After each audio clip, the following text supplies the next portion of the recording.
Hi, Hello. Carrie. Hi. Hi. I'm going to pass over host to you and I'll make Miriam the co-host so everybody can get access. Okie dokie. Sounds I'll, good. I'll do her first because I won't be able to do her after. Of course you can. Thank Uh, you. Hi, Becky. welcome. There you go. Is it still pouring over there? Like right as I left is when the rain started. Oh my goodness. No, it's at the moment it just stopped. Oh. Tapered off quite a bit. But we had some thunder about 10 minutes ago. Yeah, so did we. It was crazy. I'm glad I left when I did because I would have really hit it hard. Oh my goodness. So the roads were bad. Yeah, so where I live in Westfield is like one of the lower parts, so the floods really fast. Oh my goodness. Yeah, so I came home with a good time. Good, good. And I just hope it doesn't really flood. Yes. That'd be great.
Becky, are you letting people in? I can't Okay. even see. I opened it. Oh, okay. No, that's fine. I was just making sure. I was like, I don't know if usually I see people like in the meeting room, but I haven't been Okay, so able to what? see anyone. That's because they've all been coming straight in. I open, when I'm sitting here, I usually just open the waiting room. So I don't hold Oh, people up, and then when most everybody's in, then I close it up again. okay. I didn't even know you could do that. That's cool. Yeah, it's that third bubble on the far right at the bottom. And I can't do it now that you're the host, but you can do it. You can close it up again at some point. Okay. Okay. Hi, Scott.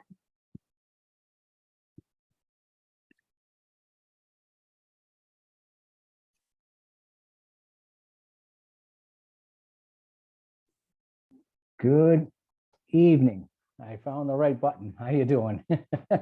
Good. How are you? Doing well. Very good.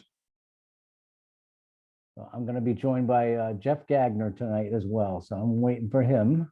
Well, we got to wait a couple more minutes. Hi, And we yeah, got a little early, so not quite ready to convene. and you guys still have power up there, so that's good. We do. Okay.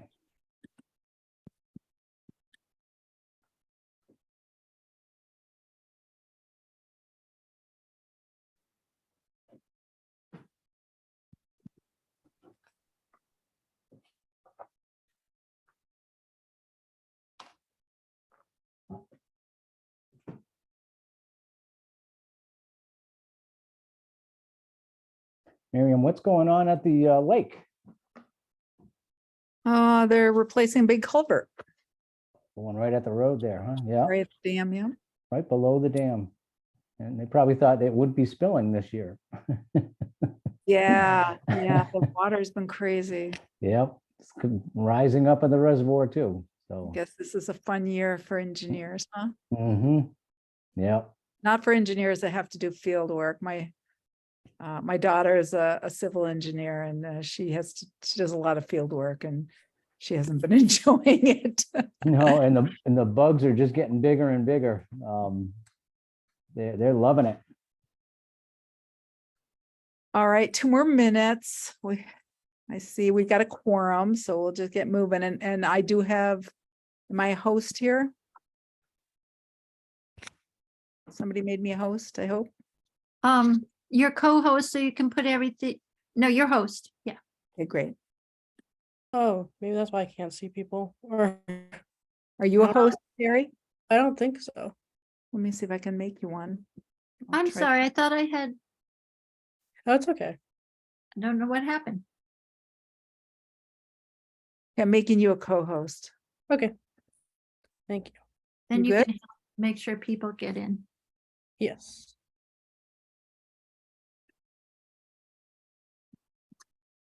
All right.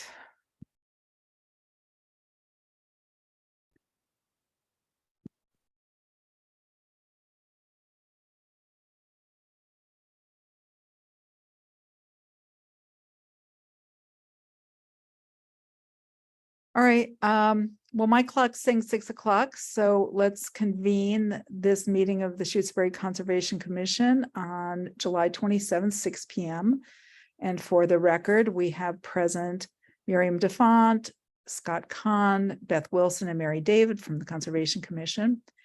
I just want to make a couple of announcements. One is that there are thunderstorms in the area, and if we lose power, some or all of us may lose internet, and the meeting will come to an end. So if for some reason you get dropped out of the Zoom call, you can try to log back in, but if you can't, then I think we need to assume that the meeting will not resume. I don't want to have people, frantically trying to get back in. And we have a pretty busy schedule tonight with some unanticipated business as well. We're going to try to move through it as quickly as possible.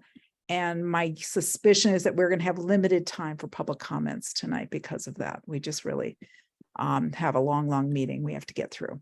But we will try to make some space for public comments toward the end if we still have power. Okay. So we're going to continue the public hearing for the notice of intent for Camel Brook Bridge Repair for DCR, file number 2860299. And I see we've got Scott Campbell is with us. And is there anybody else? Jeff Gagnon. Jeff Gagnon, hi. And And somebody company. else. And company. So Sorry I know about that. Busy house. we had a long discussion about your project at the first public hearing, and you were going to make some revisions. And I would like to suggest maybe that you walk us through it. Do you want to screen share the plan? Should we make you a co-host? Who wants to do that? I'll be happy to share my screen. Okay, Jeff. great, Jeff. So Carrie, can you give him access? It's not letting me. It's not letting me make. Let me try, Jeff. I will try and do it since maybe I'm the. Okay. Let me know when you can do it. Okay, I think I have it. Let me just check the right screen.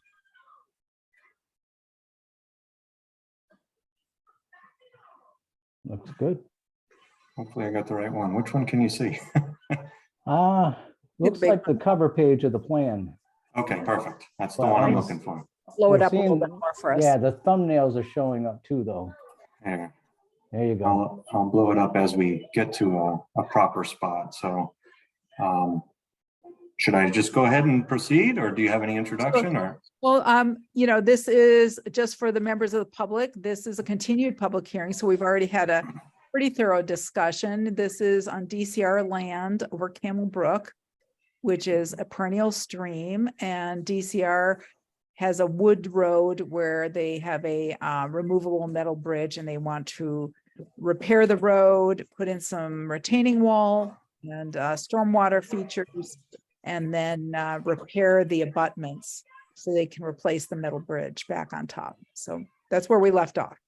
perfect, great introduction. So yeah, I think from what I know from Scott in the last meeting, we had gone back to the drawing board on a couple minor items, but we feel really confident and comfortable with what we're putting forward now. So with respect to some of the land underwater, that was a discussion, I believe at the last meeting.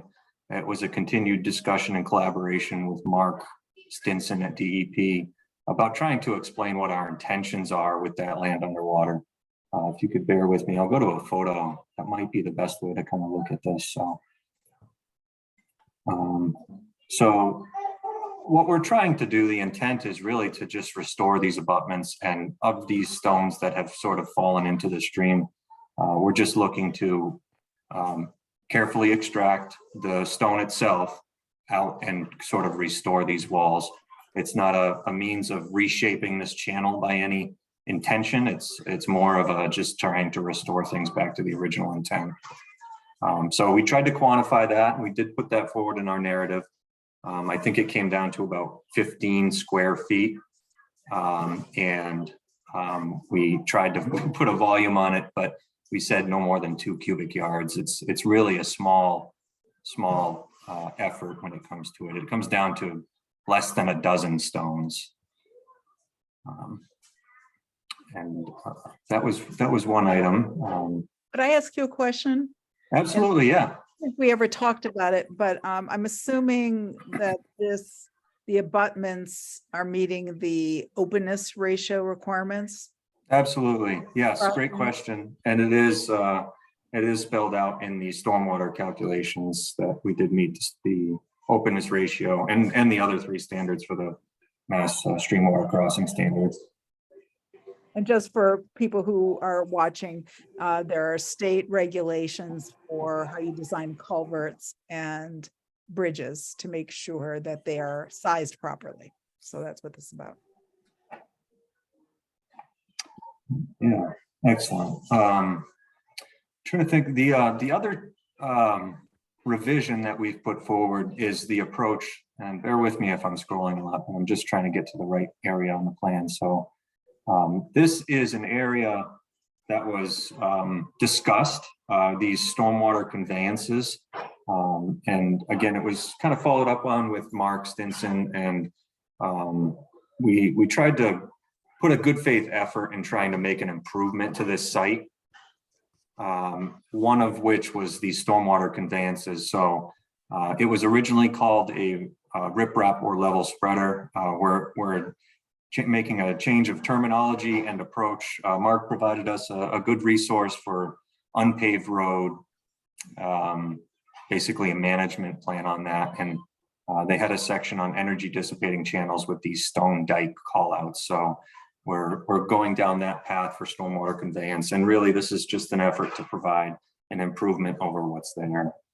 We did provide some details on that. So are these water bars essentially? It's like a check dam almost within a confine of a stone channel. We've got a decent slope coming down this hill, so we just wanted the water to slow down before it hits any resource area. And these will do a great job of that. There were some calculations provided just to demonstrate what we anticipate the energy dissipation effect that's going to happen.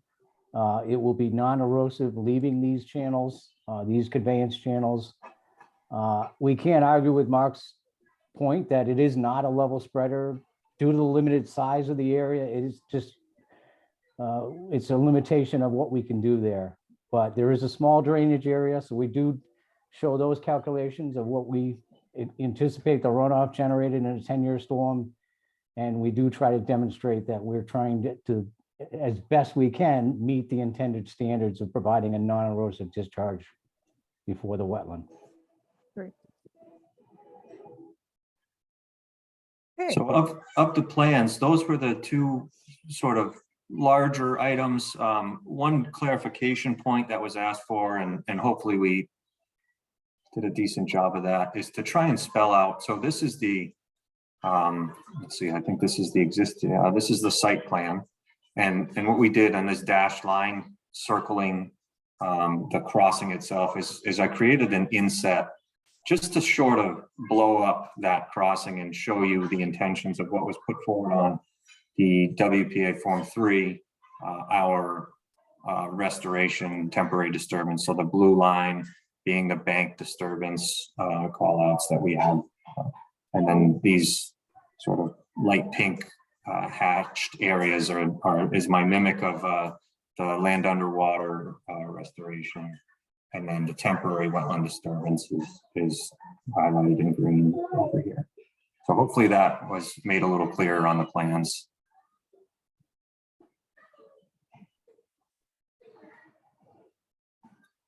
Jeff, along those lines, we also provided a breakdown of the proposed disturbed areas. Yeah, in the narrative, we did provide a breakdown, Okay. Disturbance area within the limit of work. And we also went to the next level of what we're saying, like these alteration areas that are being altered per se. There was a question about how much area we're giving ourselves within this limit of work in these areas. And yes, we did give ourselves, I guess, for lack of a better term, some elbow room, I guess, at the toe of these slopes.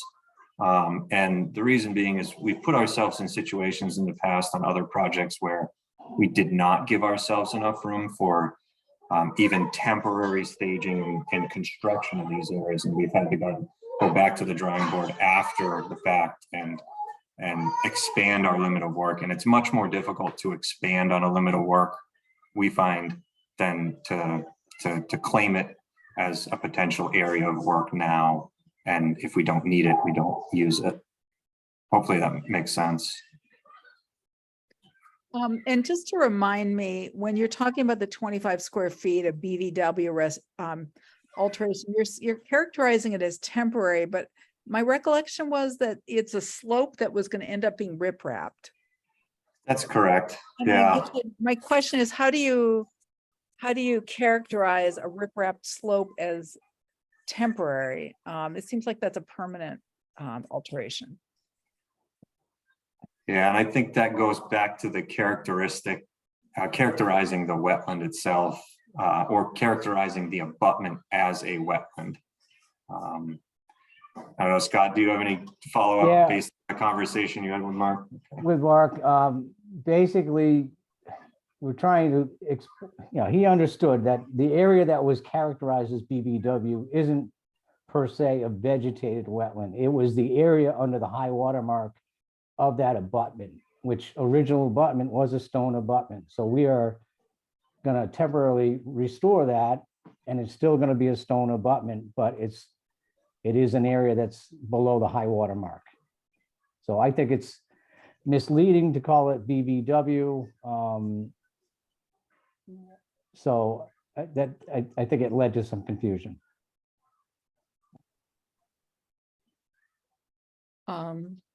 And then, all right.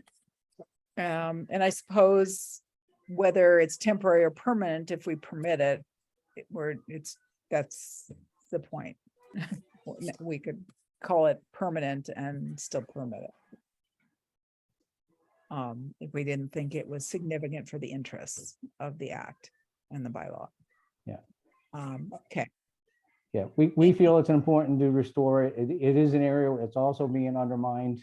Some of the photos, I don't know if they do a good job, but what you're seeing is the water actually is undercutting that upper portion of the bank, and then will bleed out the face of the wall. So some of those displaced stones are because of erosion that's happening at that upstream corner, if you will. Do we have any photos of that area? I think so. Take a look here. Showed us.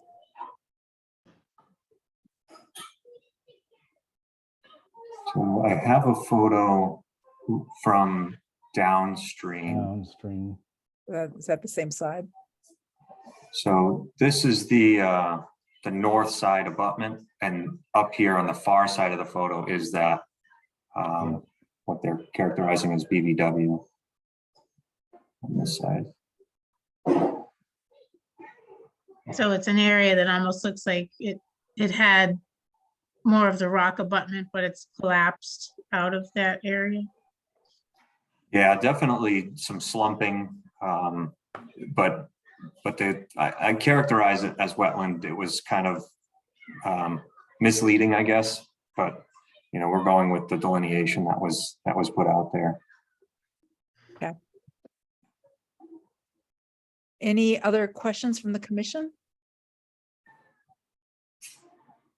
Nope, sounds good to me. I think like we got them.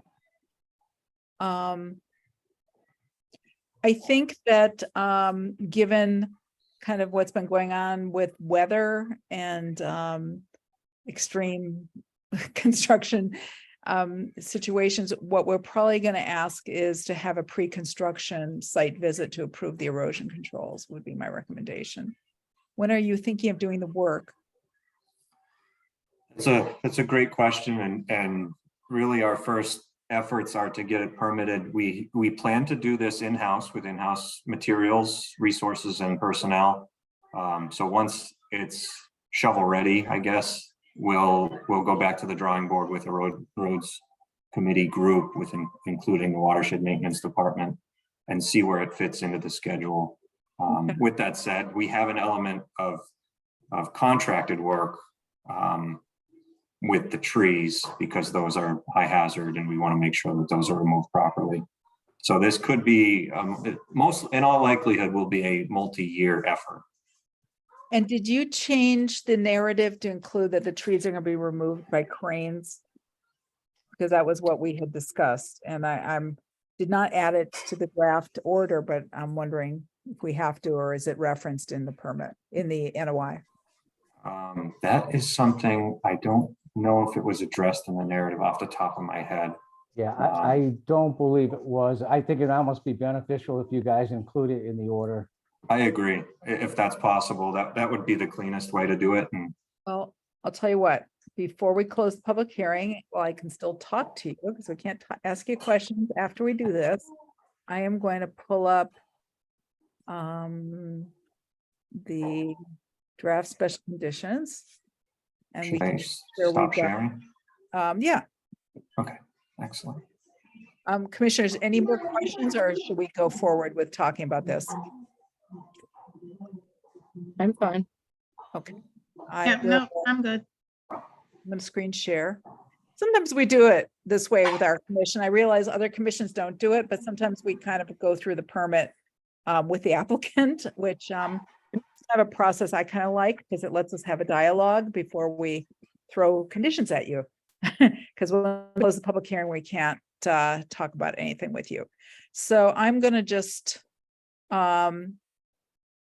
this is a change, actually. And I'm thinking about this. Did I actually change this? Resource area protections. Has. I'm gonna take this out. Because. The land under water body was revised. I wrote this thinking we were gonna approve a permit the last time we met. So we'll go back over this more, but project, I think I have this correct. Let me make sure I updated 40 linear feet of bank, 25 square feet of BVW, and then I have 15 square feet of land under water bodies and waterways. And we approved this under a limited project already. So general conditions. Just scroll down, pre-construction. This will go under construction.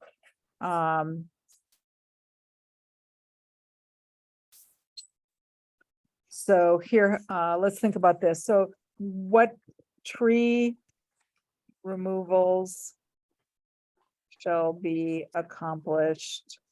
Could you remind me of what we had discussed? With the The white pine and the large, I think that was an oak. On the north side of the road there. North side of the crossing.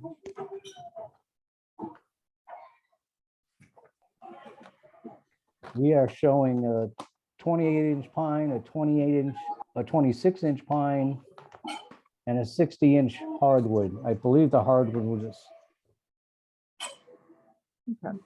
well, Doesn't know, rather than but- calling out each tree in the permit, because we already approved which trees, I'd rather just, the methodology is more the important thing. So we discussed push with the use of a crane. Is that? I think we talked about a commercial, contracted through commercial means.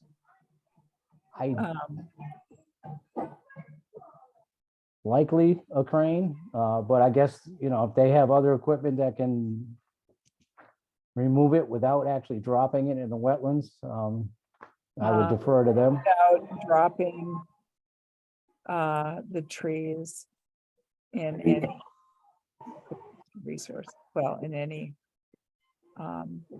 bordering vegetated wetland area. How's that sound? Because obviously it's a resource area, but that's sufficient. That looks great, yeah. And the slash is to be removed off site, or are you chipping it? Let's see, those will have quite a bit of brush. They, it's hard to say what the contracted outfit will do. My guess is they would take it off site in one fashion or another, whether they chip it in directly into a truck or it's hauled. It shall be removed and disposed of outside of any area subject to the jurisdiction Excellent. of the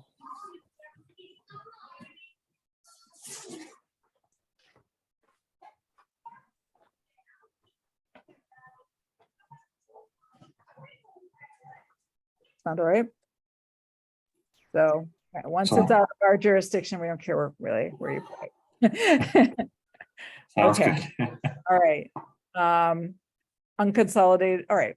So I think now the question is, are we have enough information to close the public hearing?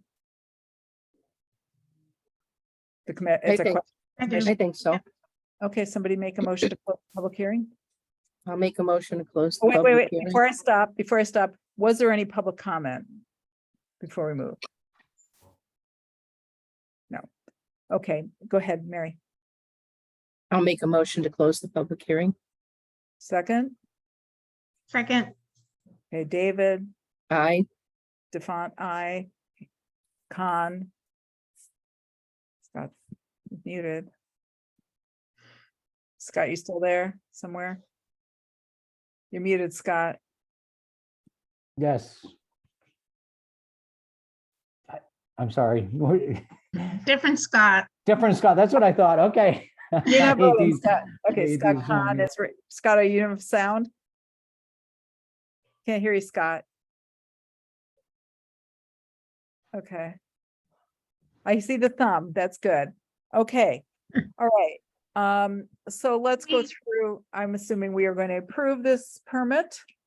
Let's go through the order of conditions and deliberate about this, so. Commission finds that the project lies within jurisdictional areas defined by the Wetlands Protection Act, the Rivers Protection Act, the regulations, and the Shutesbury bylaw. Camel Brook is a cold water fishery, perennial stream, and an outstanding resource water. We approve the following wetland delineation flags as depicted in the site plan. We approve the boundaries of the protected resource areas that are protected under, okay, these are resource areas under the act and the bylaw. And then we approve the boundaries of the protected resources areas under the act and the bylaw, which are not flagged in the field, but are mapped on the site plan. And that includes the 100-foot boundaries of riverfront area and the 100-foot buffer zone. We find that the project is within the boundaries of riverfront area. The riverfront area exists, but is not flagged in the field or mapped on the site plans because the whole project area was in riverfront area. And then the resource area protections. Some language about that. Hold on one sec. The auras of BVWs on the site are protected resource area by law protects the aura. Then, as part of the project, the applicant proposes to replace a stream crossing. And this is just the language from the NOI. Here's the language that I updated with the updated NOI information with the updated numbers from the because they corrected the numbers of square feet of impact. There's a revised site plan. There's the date. We approve the work under as a limited project under 10.53. And we find that there's no practicable or substantially equivalent alternative. Okay, does that sound good, everybody? Okay. Yep. Sounds good. General conditions, this is all patter. Again, this is our boilerplate. Let me think about what I put in here that would be not boilerplate. We've got these are all pre-construction. We'll have a pre-construction site visit to approve the erosion controls. Construction phase is all again standard stuff. Tree removals we just added. Unconsolidated materials remain under double tarps and staked by a straw wattle or erosion sock. No hay. And I think that everything else, within 5 days of completion of construction, all disturbed areas shall be permanently stabilized with vegetative cover or mulch.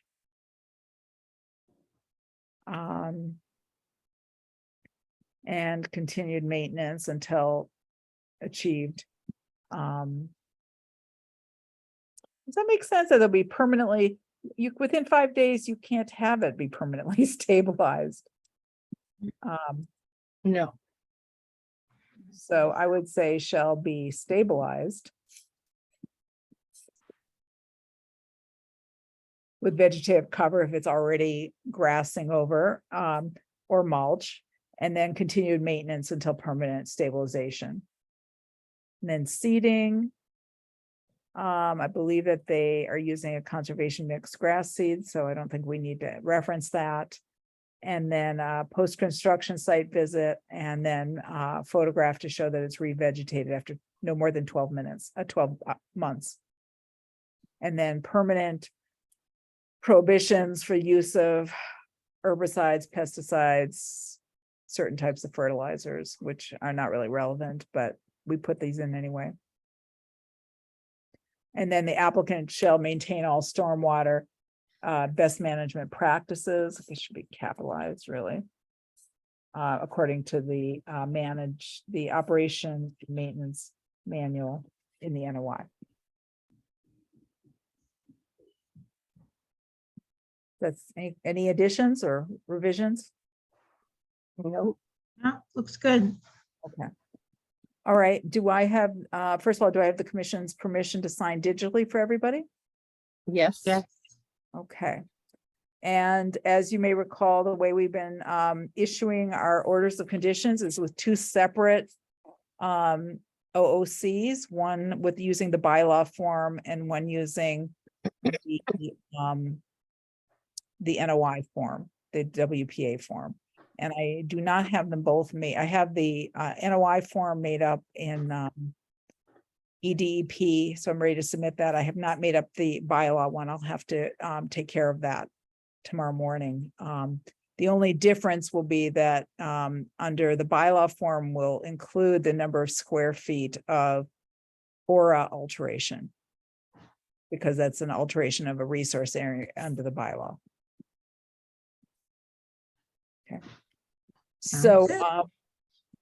somebody want to make a motion to approve the order of conditions?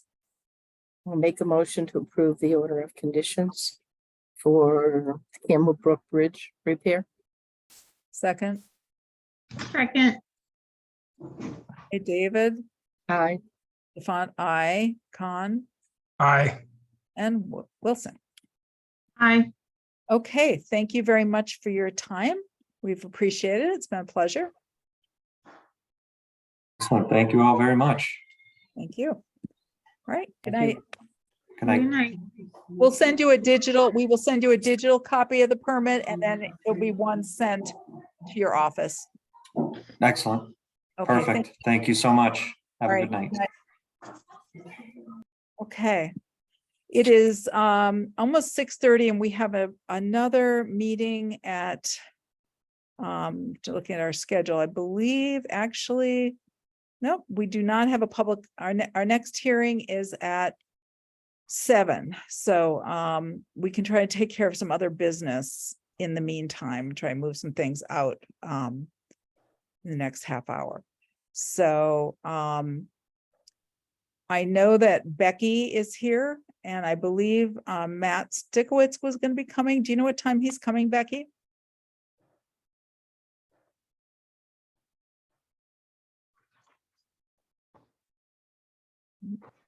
I don't know if Becky's still here. Okay. All right. I apologize, I was muted. I'm putting a call into him now to see what time he will show up. Okay. Sorry. Well, we have kind of two topics to discuss, and I think what I'd like to do is separate those discussions somewhat. So the first topic, which I think we can handle now, is to talk about the site visits and some of the activities that have happened down at Lake Wyola that the Conservation Commission has been reviewing.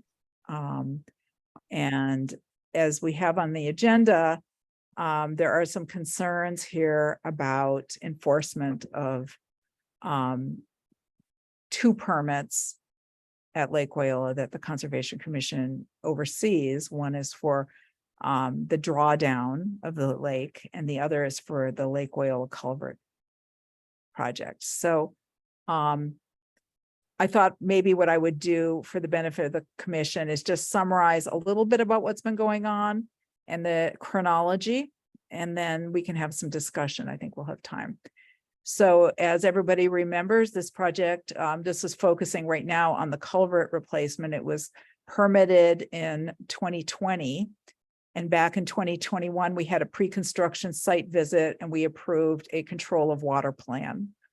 And during the pre-construction site visit with the contractor, there was a discussion about a lake drawdown being part of the construction sequence. In 2023, we reached out to the town regarding the updated construction schedule. And we had a number of times where we asked the town to discuss with us whether or not it wished to include a lake lowering or drawdown as part of the construction sequence. And we had more than one meeting with the project manager for the project, as well as a number of email communications where we were assured that that was no longer on the table, that the town did not want to draw down. It was not being requested, so we did not need to review it. In July, we had 2 site visits with Mary, David, and myself, and Becky was part of it, as well as the contractors from MAS Building and Bridge, where and I think Howard Kinder and John Kinder were at one of them, where it was really clear that there were some serious concerns about the dewatering plan for this project, and the contractor was concerned. And I just want to remind the commission that we met on an emergency basis on July 7th with the project manager from Niche Engineering at the town's request in order to accommodate an emergency request that we alter some components of the order of conditions to accommodate the town's scheduling needs. And we cooperated with that, and we granted that on an emergency basis. And at that meeting, we were again assured that the water control plan was still considered to be sufficient and that there was no plan for a drawdown. Between then and now, there has been lake lowering activities that have been documented by the commission. Mary, David, and I visited the lake several times, as I did by myself, and I took photographs of the gauge. And most importantly, between July 22nd and July 24th, the lake level lowered 10 inches in a 48-hour period, which was a fairly dramatic decrease. It may have lowered more than 10 inches, but I'm only aware of 10 inches from my visiting the gauge and observing it.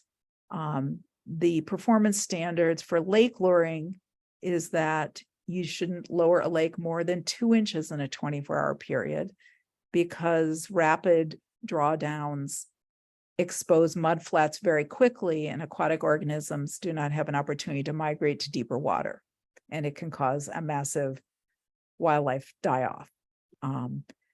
So that is one of the reasons why there are performance standards, is to protect wildlife from inadvertent effects. What was concerning was that we didn't receive any communication about this. We understood that there was water being released at the dam because of high water levels earlier in the month. And that's understood that the gate was opened up and there was excess water being released because the lake was very high. What wasn't communicated to us was the reasons for this, and we were not notified of this rapid drawdown, which is very concerning given how much we were trying to reach out and communicate with the town and keep the channels of communication going open. It's very concerning. I understand there may be reasons for it, and there could be good reasons for it, but there wasn't communication with us, and we're really looking for communication. We're really trying to be reasonable, and but we can't kind of work collaboratively if we're sort of the ones trying to reach out, but there isn't kind of this two-way dynamic happening. So, in looking over the permits, I think that what's clear is that the permit for the culvert ties the lake drawdown to the winter drawdown permit. So in the culvert replacement permit, it says that the lake shall be managed in a way consistent with the permit that was issued for the winter drawdown. The winter drawdown, however, is silent regarding summertime stormwater management. It doesn't It's not a purpose of that notice of intent, and there's nothing in the NOI that discussed summertime management, and nothing in the order of conditions provides any guidance. So in the absence of that, it was concerning that such a dramatic drawdown occurred. It's also concerning, and this isn't our jurisdiction, but just as a side note, I think, there could have been some significant safety hazards for landowners who have boats that may have gotten stranded or could have run aground because there wasn't any public notification about this drawdown. That caught everybody by surprise. It was also happening at a time when, the beaches have been closed, the state beach had been closed because of presumably, I don't know, but some safety issue, and having a rapid drawdown might not have been a good thing in that context either. So I'm bringing this to the commission's attention because this was a significant event that had a widespread impact on a large resource area, as well as an impact potentially downstream in the perennial stream. So I'd like to have some discussion with the commission about this. Mary, I know you've been at these meetings and on the site visits. Would you like to share your observations or comments? Yeah, so my concerns are during this whole process, even before that, at every meeting that I was at, I did bring up the concerns from the lake, people that live at the lake about the drawdown. And through this whole process, we were assured that there wouldn't be any drawdown, and as representative to the LWAC and other committees, I communicated the information that we had all agreed upon. And then, you start getting people saying the lake's drawn down to 7 inches. It's affecting the boats getting off of their lifts with no communication. And then whomever was communicating to everybody else didn't communicate the right information. They communicated that their intent was to draw it down 7 inches, which was not the intent. So I have some concerns. I also was at the pre-site visit where again, all of us were there, and we again went over that with the dam keepers and everybody, and we're assured that there would not be a lake drawdown. So I had some real concerns about that happening and not being notified in such a significant drop. As this has been a project I've been following right along and communicating to people on. And I still worry. I mean, while we were there at the pre-construction site visit, we did talk about, what if another big storm comes and there's an emergency, what should we do? And had agreed that the process would be, if anything changed, that they would notify the appropriate people, and if necessary, get an emergency order if anything changed. They identified they had a pump there and lots of other things that went into it, but again, it doesn't seem that any of those things that we were there for and agreed upon, for whatever reason, didn't happen. And I just have some grave concerns about that, and whether or not this is going to continue to happen in the future, or I'm not sure we've come up with what the plan is for the future. So a couple things I just want to add, and then I'd like to give Becky, give you an opportunity to, share your thoughts. And I also want to let Beth and Scott weigh in. But one thing I wanted to observe is that when I observed the lake on the 22nd, the water level was 4 inches above neutral, and the lake was not flooding. So it's hard to understand what emergency would justify this dramatic 10-inch drawdown. And even if there was an emergency that justified it, the town always has the opportunity to submit a request for an emergency certification permit. And that's the correct process. And we had advised the town that that was the correct process. So there were options if there was a true emergency. I don't think 4 inches above neutral constitutes an emergency. I understand that the lake was much higher earlier, about a week earlier, but by the 22nd, that was not the case. And you can't do a preventive peremptory drawdown as part of an emergency. And I had a long conversation with Mark Stinson about this. And he said is that if there is flooding, we could order a drawdown to correct the flooding, but you can't lower the lake lower than usual just so that you have additional stormwater storage for some possible future emergency. That's not an emergency, that's prevention. And that would need to be under an order of conditions. You can't approve that under an emergency certification is what we were advised. And that is according to the state law, not just the Shutesbury bylaw. So we need to remember that we are administering the Wetlands Protection Act and 310 CMR 10.00 as well as the bylaw. And this is under the way this is the issue, is that emergencies have to, emergency certifications can only remedy as much work as needs to be done to put the emergency, sort of correct the emergency, but not to, or to remove the threat. But you can't sort of do it on a preventive basis. Please mute yourself if you're a member of the public. At least that's how it's been explained to us. So, and if there was a compelling rationale, let's say there was a huge hurricane coming and, there was going to be widespread flooding and there absolutely was a need to do a drawdown, then that would have to be documented in an emergency certification request. It didn't happen. We didn't get that request, and that is a concern. We were very happy to cooperate around emergency certs, but we do ask the town to cooperate around that. The other concern I had was that in conversations with Matt Stickowitz, he shared that he was under the understanding that he had been told by town officials that the town was going to do a drawdown for the construction project. And that conflicts with the order of conditions, and it conflicts with what we had been assured all the way up to that point when I spoke with him. So that is a concern. I'd like to talk to Becky. Why don't you, do the commissioners other commissioners have any comments before, Becky kind of maybe has a chance to talk? No, I just want to hear what Becky and the town have to say. Yeah, go ahead. I guess, number one, Matt, it was holding a screaming baby when I reached him.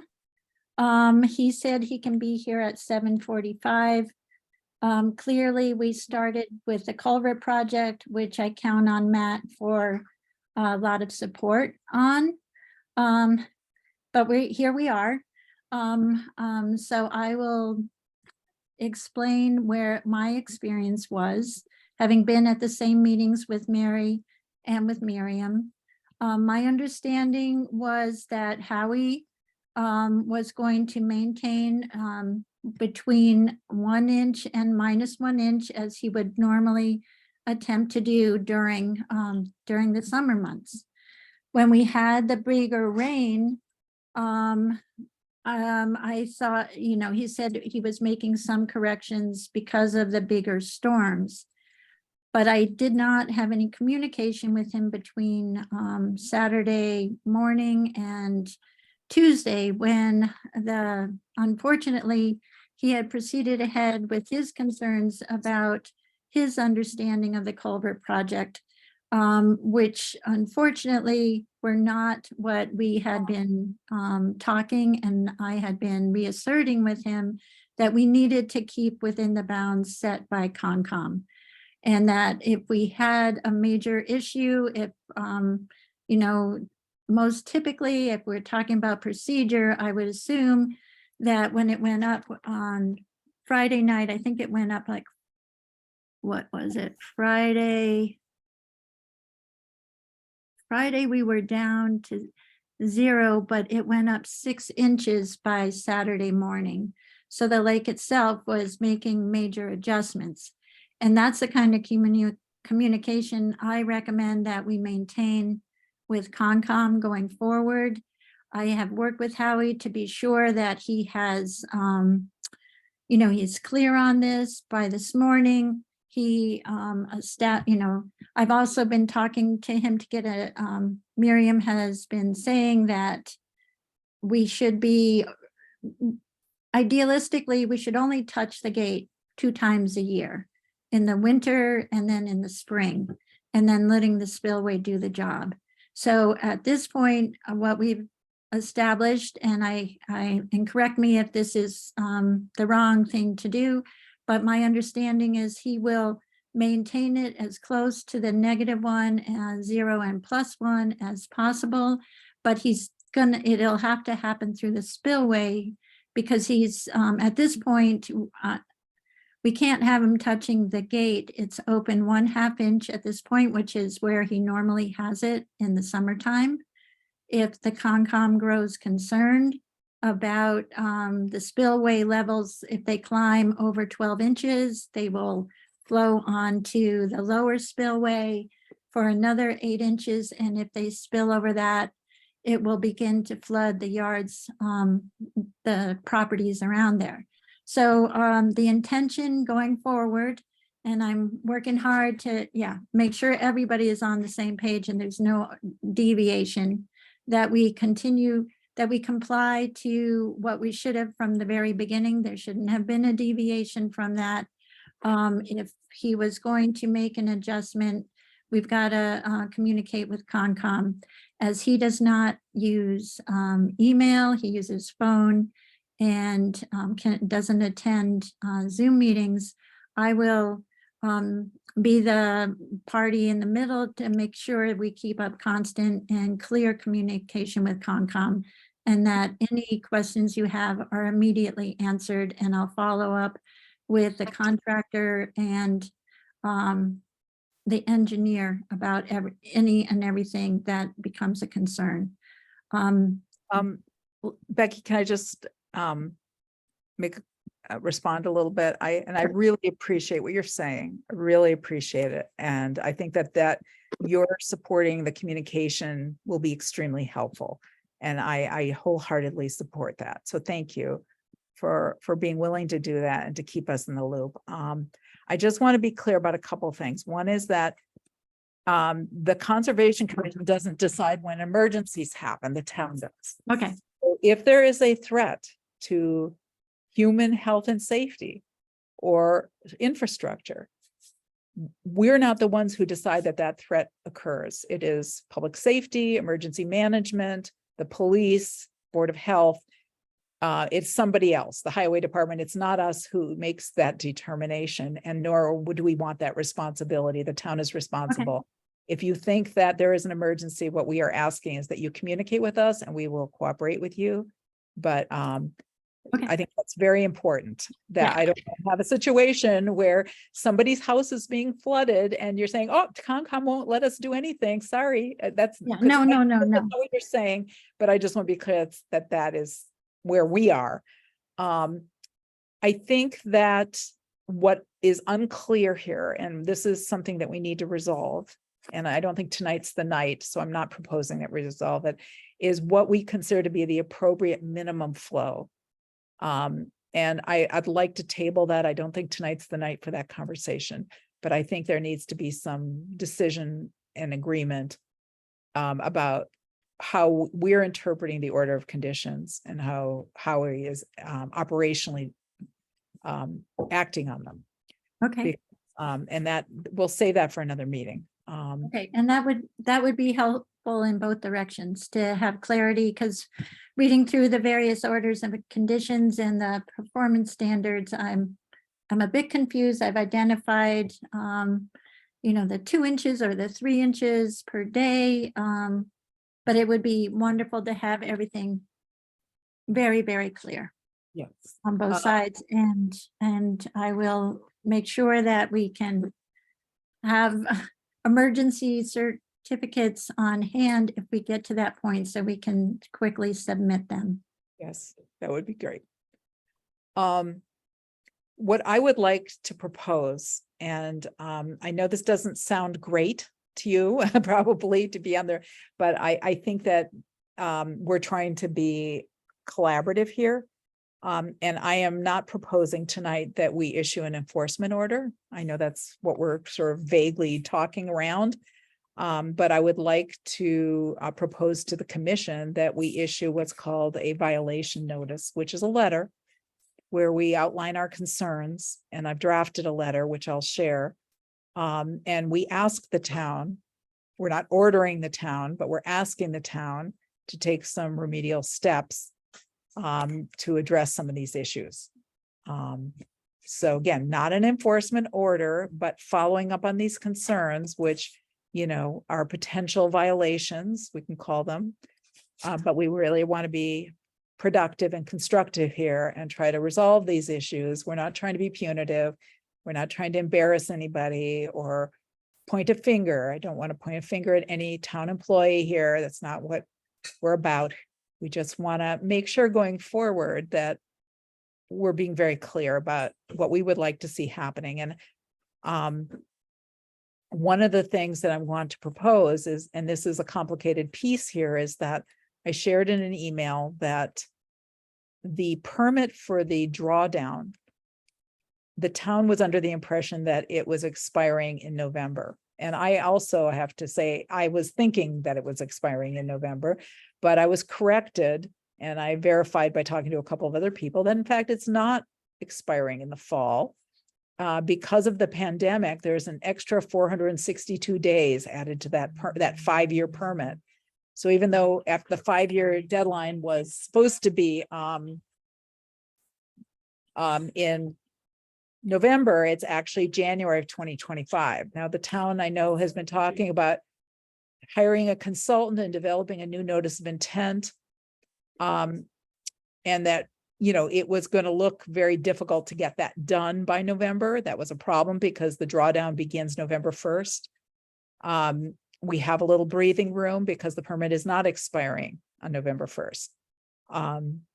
But I think that we need to resolve this permit and I would advise the town, we can't order the town, but I think we would advise the town to put in a request for an amended order of conditions sooner rather than later this year, so that we can correct all deficiencies in the permit and make it something that can be used until 2025 when the permit expires and a new notice of intent is needed.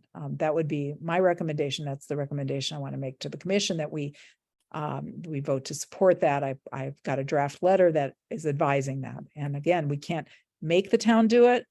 It's just that we're thinking that would be a good process to avoid problems.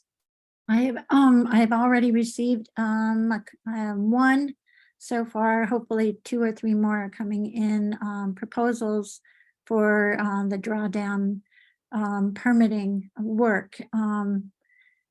We hadn't, so as soon as we can, find a good vendor, not a vendor, but a consultant to work with us, I think it would be important to really focus on these issues. Well, there we're all focusing on it anyway, so it would be a good time to move forward and try to correct some of these issues, because it shouldn't be this.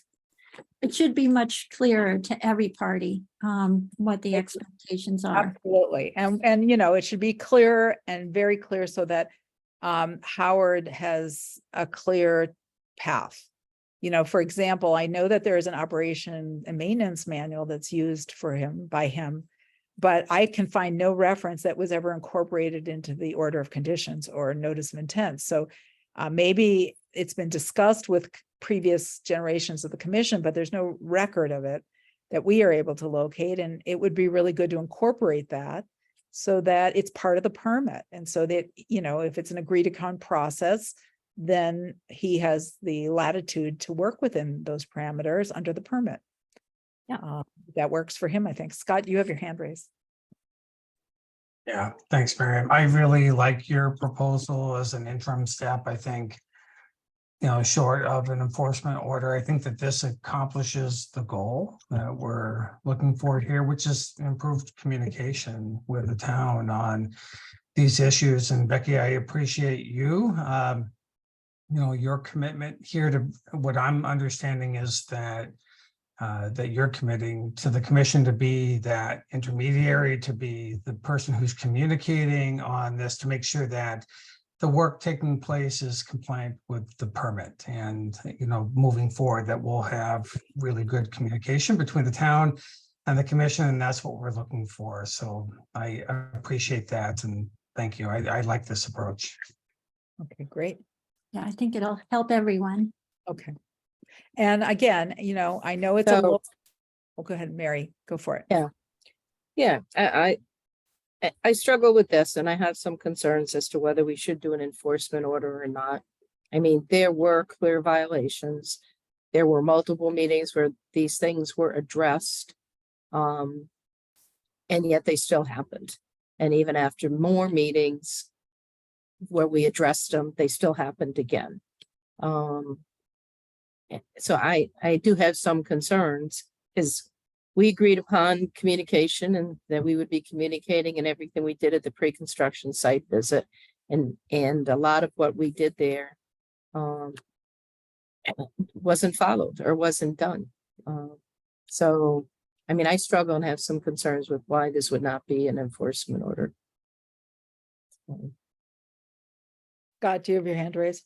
Yeah, and I hear you, Mary, and I thought to this too, and I guess a question here for you, Miriam, and for the rest of the commission. I think issuing this as an interim step doesn't preclude an enforcement order down the road. Should this continue, or should, I have every expectation, Becky, what you're saying in terms of communication and engagement moving forward, that we're going to see a change from what we've seen in the past. But if that isn't the case, then I don't think that this takes an enforcement order off the table.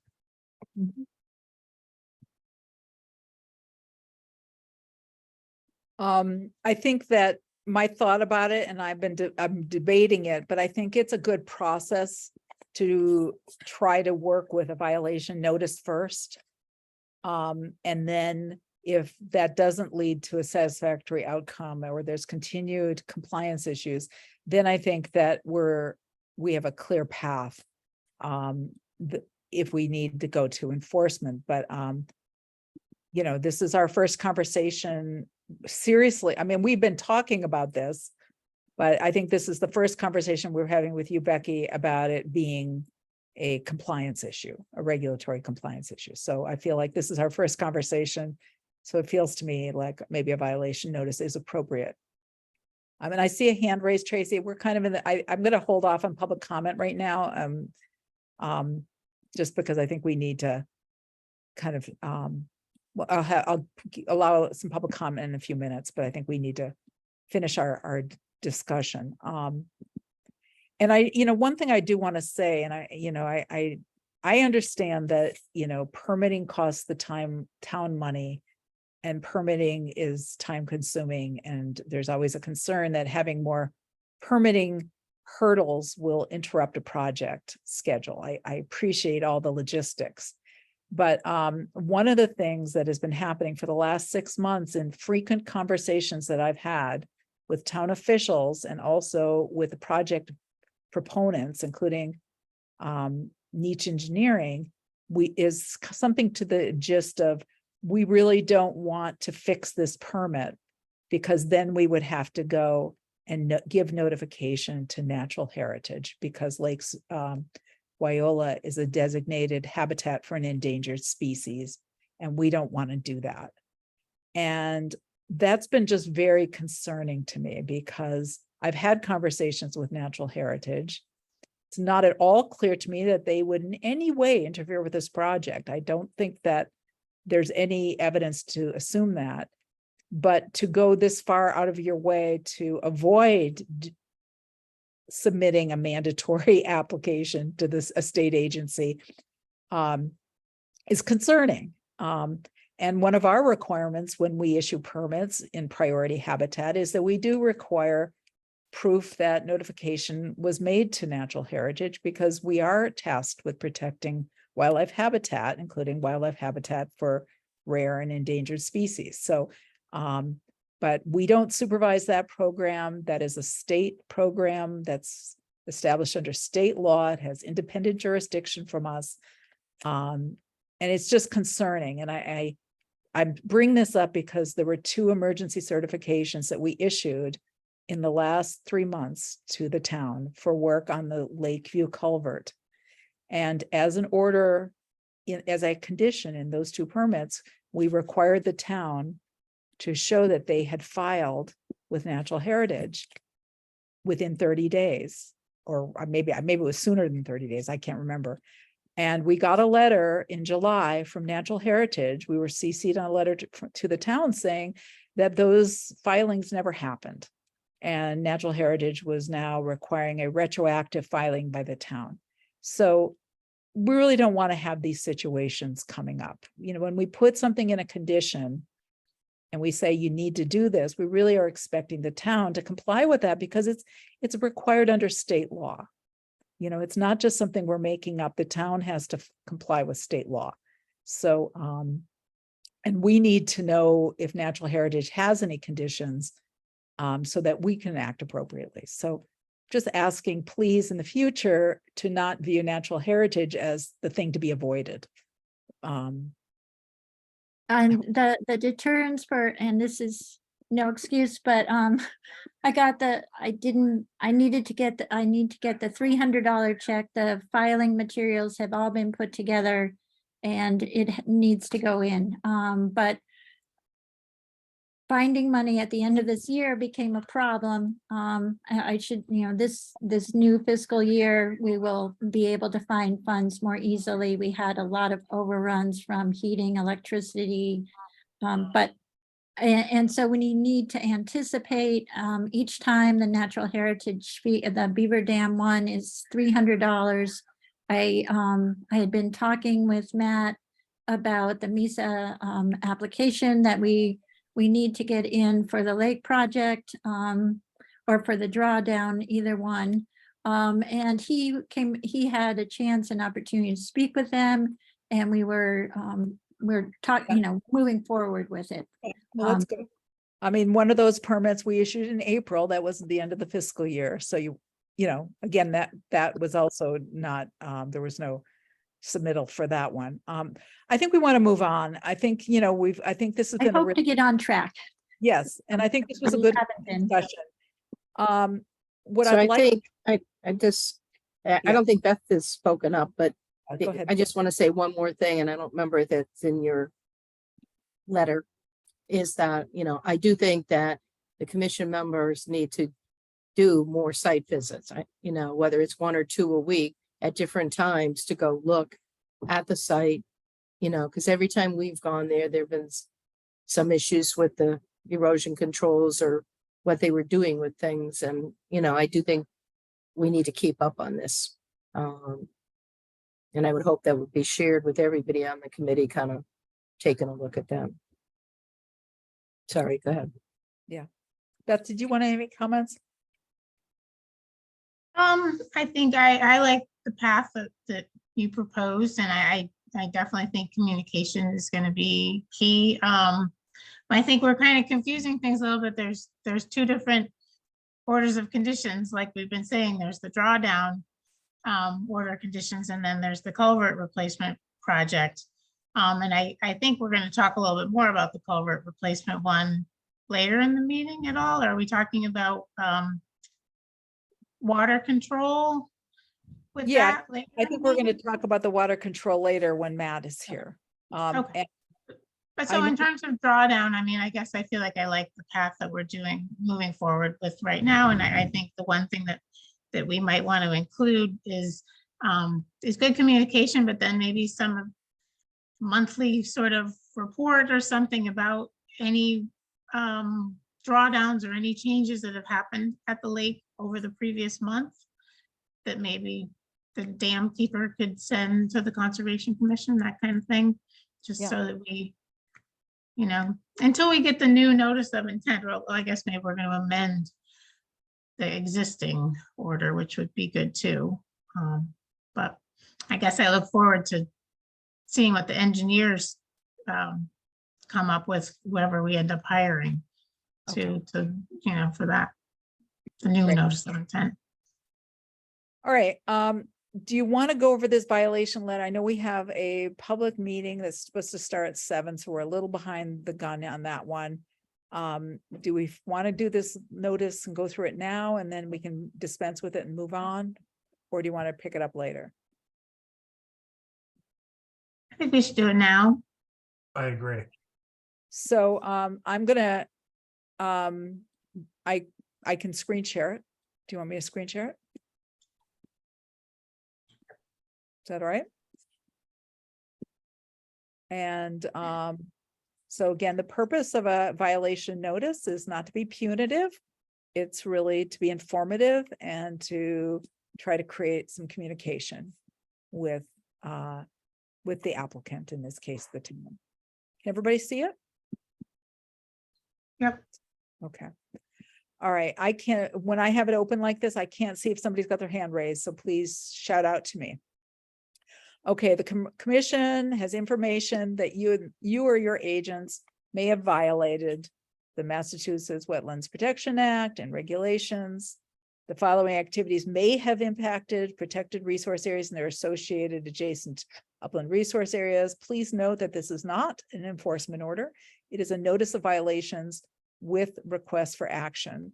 The commission is providing this notification in hopes that the concerns can be resolved in a collaborative manner. That's all right. Okay, and then we have some documented observations. One, we observed on a site visit that the erosion controls under, so this is mishmashing the two permits. But I figured, you know, since this isn't an enforcement order, it's okay for us to raise all of these concerns, because if it was an enforcement order, I would probably separate them out and make them, yeah, for an order for each permit. But I don't think that's necessary here.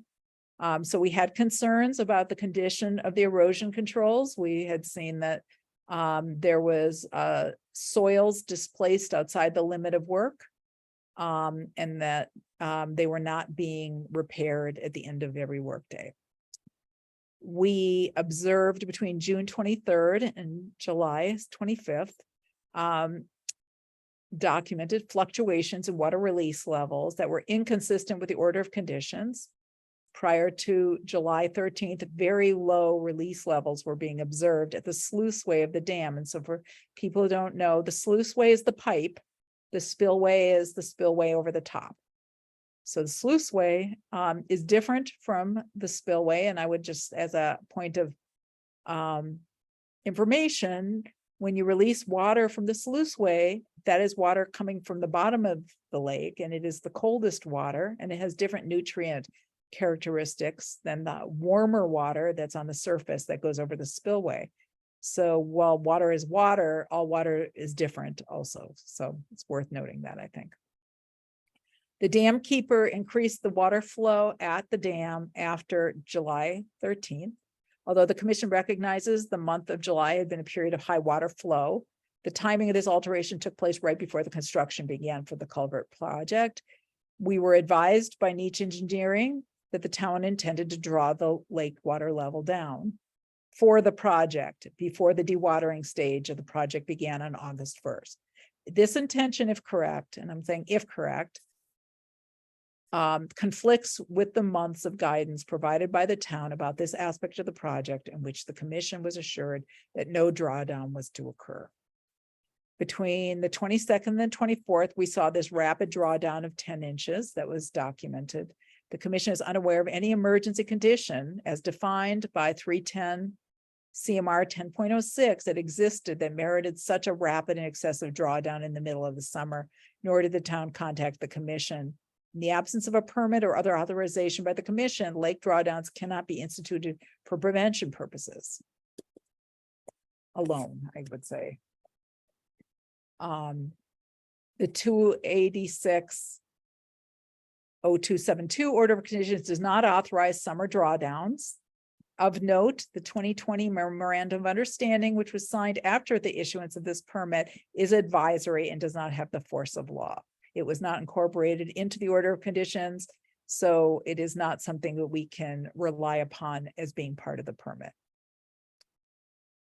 For the culvert permit, and I'm just summarizing because I want to confuse everybody with the numbers. General condition number 7 said no lowering of Lake Wyola is allowed under this order beyond what is specified in the other order of conditions, number 0272. So the two permits are linked together, which is why we're kind of going back and forth talking about these two permits. The observed alterations were inconsistent with the dewatering plan, where it says, in case of emergencies, problems, or the need to discuss site conditions, please contact the Conservation Commission. And in a July 7th letter to the town, I don't think we need to have that capitalized. Excuse me. The commission ordered, directed the town, I won't say ordered, directed the town to contact the chair, myself, for emergencies, in place of leaving a message on the town Concom voicemail, because that voicemail is not checked on weekends and other days of the week. In various communications with the town representatives for the Locks Pond Culvert Replacement Project and the Drawdown have expressed a desire to limit requests for permit changes due to concerns about state regulatory requirements under MISA, which is natural heritage. The commission also received multiple assurances dating back to early this year that no lake drawdown was needed for the culvert project. Recently, the commission received a notification from Natural Heritage about a circumstance in which the town failed to file a MISA review for 2 emergency certs. The commission does not administer MISA regulations, but the commission does require submission to Natural Heritage for projects in mapped priority habitat. A desire to avoid state mandated regulatory requirements is not a sufficient justification for deviation from or violation of orders of conditions. Is that, any comments about that? Okay, then the next paragraph is just a quote from the Wetlands Protection Act about what is prohibited under the Wetlands Protection Act. And there's a similar paragraph quoting from the Shutesbury General Wetlands Protection Bylaw. They essentially say that you're not allowed to remove, fill, dredge, build upon, or alter a resource area. So pursuant to our enforcement of the above referenced orders, and when I say enforcement, I'm not meaning enforcement order. I mean that we oversee these orders of conditions. That's what I mean by enforcement. We always enforce all of our orders of conditions. That doesn't mean we issue enforcement orders. So if there's one, use that word, sometimes that can give a little trigger notice about that, trigger warning. We want to advise the Shutesbury dam keeper that all manipulations of water levels during summer must comply with the 0272 order of conditions, and should an emergency condition exist, the town must request authorization. Direct the town administrator, and this is to Beth's comment actually, to submit a typed monthly report of the dam keeper management activities at the dam to be submitted by the 15th of the month for each preceding month. Such report must include daily water levels, any adjustments made to the dam gate, and any other pertinent dam and water level information. Direct the site supervisor for MAS Building and Bridge to submit to the commission a daily email report of site conditions and work progress with photographs to verify erosion controls and downstream turbidity per the order of conditions. The site supervisor is supposed to have a designated person to inspect the erosion controls and downstream turbidity on a daily basis. So we're just asking for that so that we don't have to show up every day to see whether it's happening or not, because that is not going to be practicable. Here's the fourth thing. The commission requests that the town approve a request for a 53G technical consultant to assist the commission in review of a revised control of water plan and any other changes to the order of conditions. Really, orders. The commission will obtain proposal and submit it to the select board as soon as possible. The reason why we are requesting a 53G would be because the town is asking us to approve some sort of altered plan under an existing permit. And 53G allows us to ask the town to provide funding for a technical consultant if we believe we need assistance, expert assistance or technical guidance in order to make decisions. And we'll talk about this with Matt, but from my perspective, given the concerns that have happened, I feel personally like I need a consultant to advise us on the technical aspects of the control of water plan. Provide the commission with a timeline, I guess, to be submitted no later than 30 days from the issuance of this letter regarding how the town proposes to address concerns regarding this permit, the drawdown permit. To avoid future difficulties, the commission encourages the town to submit an amended order of conditions before the fall drawdown period begins. And any future emergency drawdown should be accompanied by a town-wide alert to ensure public safety. The commission sending this violation notice in the spirit of working collaboratively. Issues noted above are serious and undoubtedly impact resource area and values we're charged with protecting. We hope to work with the town to avoid an enforcement order.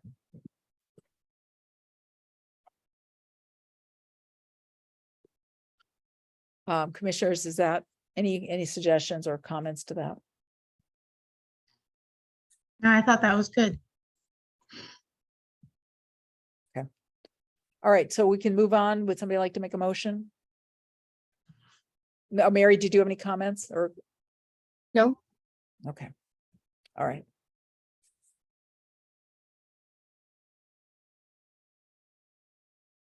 Somebody want to make a motion? Make a motion to issue the, what was it, a violation notice? Is that what we were calling it? A violation notice to the town, regarding drawdown procedures at the lake and also the culvert replacement project. A second? I'll Somebody- second. Okay, thank you. Okay, David, I, Stefan, I, Con, Aye. and Wilson. Aye. So Becky, we need to serve you with this. So would it be sufficient if we email it to you as a digital copy and would you just respond to let us know you received it? Yes. Okay, thank you. All right. Let's move on. So we're running behind schedule and apologies for that for folks who've been waiting. I know that there was somebody who had their hand raised, and if there was a brief comment or question, I'm willing to entertain it before we move on. No. Okay. So next on our agenda, I've got to pull it up now. We had a 7 o'clock public meeting, and let me find where it is. This was for 17 Cove Road, Stephen Avanti for a home addition. And are you there? I Yes, think I see you. yep, I'm Hi. here. I'm very sorry, we're later than we expected. Not a big deal. So would you like to take a few minutes and describe your project? And I think we can probably make this a very short public meeting, but give us a 5-minute summary. 2-minute spiel. So right now we have an addition on the house that was put on before we bought it. It's 17 feet long, 5 feet wide. It has a mudroom in the bathroom. It's very tight, very small. We want to make the bathroom handicapped accessible. So we want to take that section of the house down and rebuild a 17 by 8 foot addition. So 3 feet deeper. So that's basically the extent of what we want to do. As far as soil disruption, they're basically before 6 pillars put into the ground. Because right now the addition is just sitting on blocks, so we can't keep it that way. So that's basically about it. We talked about putting in straw wattle to between where we're doing all the construction and the lake to make sure nothing leaches into the lake. That's about the extent of it. Anybody have any questions about it? Well,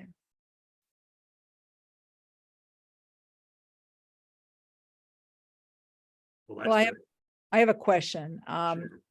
Because we didn't talk about it in the site visit, but it was in your plan that you were gonna take out some shrubs and you wanted to plant viburnum. Yep. What kind of viburnum did you want to plant? I was gonna use dentatum, What? dentatum. And Arrow. I'm forgetting which one that is, but is that I'm Yeah. not sure Yeah, that is a it is. plant. Okay.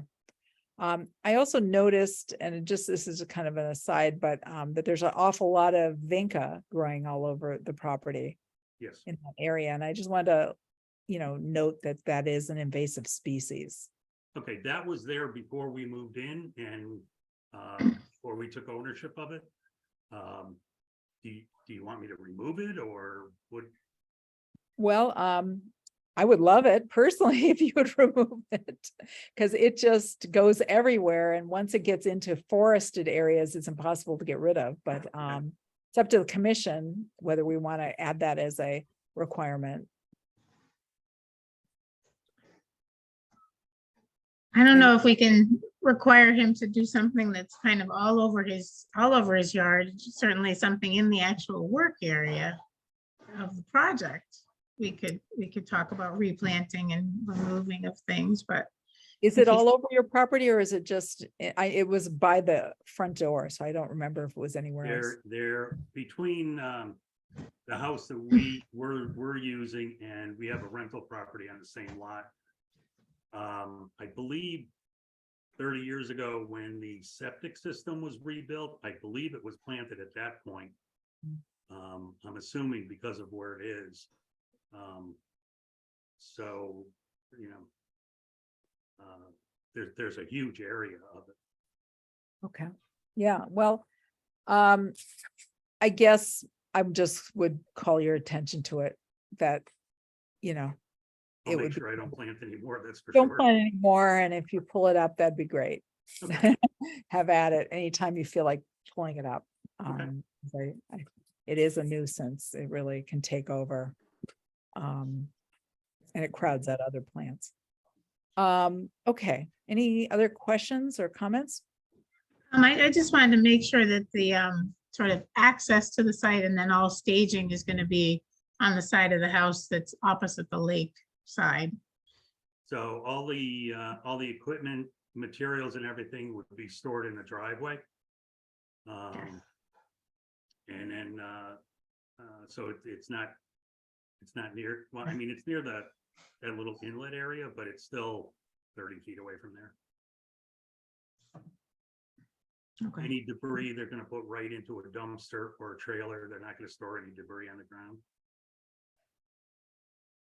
Good. All right. Well, I'm good. I'm good. And I just would like to make an observation, and sadly, we're not able to offer this to you and it's too late, but had we adopted the draft bylaw regulations that we were proposing currently, you would not have to have had an RDA. You would have been able to get this project approved under a small project permit, and it would have cost you $25 instead of whatever it cost you. And I'm sure it was very costly to do You gotta do what you gotta do, and I think that going forward to make small projects like this easier for residents is a good deal. well, that was our hope. And if we ever are able to adopt these regulations, that was our hope, was that little projects like this would be easier and faster and would cost applicants less, because this is not where we want to put all of our energy. But anyway, I'm sorry. We are not able to offer you that at this time, but in the future for other things, we might be able to. Not a big deal, thank you. All right. So would somebody like to make a motion to close the public hearing? Oh, wait, let me ask, are there any public comments? No. Okay, but somebody like to make a motion to close the public meeting? I make a motion to close the public meeting for 17 Cove Road. Second? Your second? I'll second. And David, Hi, Stefan, I, Con. Aye. Wilson. Hi. Okay, let's just look at the permit quickly. I've got it up. Be pretty simple. Okay.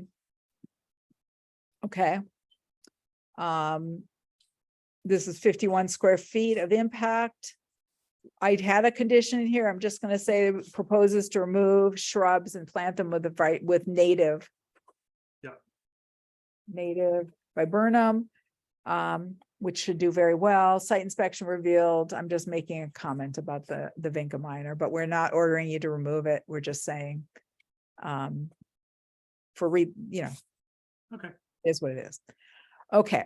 And for special conditions, standard conditions around erosion controls are going to be serving as the limit of work, that you'll set up the erosion controls, and then all the activity has to be within those erosion controls. And we discussed with you that you were going to establish the erosion sock around to the edge of the house toward the lake, so that there would be an enclosed Correct. erosion control. Remember that discussion? Yes, yep. Yeah. You can use erosion socks or straw wattles, but no hay can be used. Right. We require, oh wait, no native, this looks like the same thing. Okay, we don't need this. And for reseeding, we require that you use a conservation mix type of grass seed. Yep. And do you know what kind of grass seed you're going to be using? Have you figured that out? I haven't looked at it yet, but I know New England Wetlands down in South Hadley carries it. Yeah, and it's a small area, it won't cost you very much, but Right. what we would like you to do is just once you bought it, take a picture, send us a picture showing us what you purchased. Okay. And that submit, we asking for that for within 30 days, I would say, within 30 days of the completion of the work, really, 3 days of the completion of the work under this determination. And then give us, after 30 days after the completion, give us some photographs in lieu of a post-construction site visit. Okay, so one question. Yes, So if we do the project in October and we seed late October, the grass really won't come up. Do you want me Yeah, to you can- seed in October and then redo Yeah. it in the spring, or how do you? well, want me to yeah, do if you lay down seed in October and you mulch it, it'll probably take hold. that? Okay, I mean, if you do the work in November, I would say, you need to mulch because Okay. we don't have exposed slope. So you have to have some sort of stabilization. You have to keep the erosion controls up through the winter until the area is revegetated. okay. Does that make sense, everybody? Okay. All right, and then just as, I want to just review this with the commissioner, so for, well, we can close the public hearing and then, somebody want to make a motion to close the public hearing? We already made a motion to I close. the did, public sorry, hearing. I'm sorry. Now we need a motion to issue the, No, a question, so under we remember we have to issue 2 different forms, DOA under the Wetlands Protection Act, so I just want to make sure we're in agreement that it would be a -2. What I have is a -2 and a -3. -2 says the work described is within an area under jurisdiction of the act, but will not alter the area. Therefore, the work does not require filing of a notice of intent. And 3, which is requiring special conditions. And under positive determination, because there's a bylaw, we check off 5 and we check off 5 and 6. is it in a resource area? I thought it was just buffer zone. I It's know buff- that it's the aura under the town, regulations, but under the state, that -2 is only really for if you're in an actual resource area. That the negative 2. Okay, so not a -2. All right, so just a number 3 because it's buffer zone. Good catch. Okay. So that would be how we fill that one out. And then let me review how the bylaw Form 2 is filled out. Let me read it to you. Gotta find it. I think this is it. So for that one, it's a little different because the resource area is a buffer, the buffer zone is a resource area. You end up with a positive determination. So there we check off that it is under the jurisdiction of the Wetlands Protection Act and has to be reviewed under the Wetlands Protection Act. But under determinations, we say, let me read this here. Let me pull it up. So let's look at it because I think it would still be a -2 because you're saying it's in a resource area, but we're deciding that there's no impact. No, it has to be a -3 because we're requiring conditions. Cause -2, I suppose a -2. So here, let me just go over this with you. So this is under, can everybody see it? Under determinations, Yeah. positive determinations. 5, the area is subject to review under the act, yes. 4, it's within the buffer zone, which is subject to review under the general wetlands protection bylaw. So 4 and 5 are positive. Then under 6, and this may be where I want to correct it. The following area, if any, is subject to the bylaw, but not the act. And in this case, and this, I don't know if we need this, but the buffer zone is a resource area where it's not a resource area under the act. So that's why I have this written the way I do. That makes sense, or should I remove that? That's okay. The proposed work is in the aura. And then under negative, because you can check off multiple things, the work described is within an area under our jurisdiction, but does not require a notice of intent. Yes. It does require some alteration that will not fill, dredge, or significantly, well, or I could take that off. And then 3, the work described is within the aura, but will not significantly alter a resource area. I think that the 2 probably needs to be taken on. That makes sense? Yeah. Okay. Yeah, you can kind of do it either way because the aura is a resource area, but it looks good. Okay, all right, and then we sign it and all that good stuff. Okay, so I'm gonna stop the screen share. And do we have any more discussion around this? No, Okay. All right, so somebody want to make a motion to approve these 2 determinations under both the Wetlands Protection Act and the Shutesbury bylaw? I make 2 motions to approve and issue a determination under the Wetlands Protection Act for 17 Cove Road and a positive determination under the Shutesbury Wetlands bylaw for 17 Cove Road. Okay, second, second, David, aye. Stefan, I, Tom, Aye. and Wilson. Aye. Okay, now we have a public hearing scheduled for 7:35. Oh, thank you, Stephen. Thank you. You have a good night. We will be sending you the permit. We'll also send it to you by email. Very good. Thank you. Thank you so much. Is anyone here for the public hearing for 5759 Shore Drive? I don't see anybody. This is not good.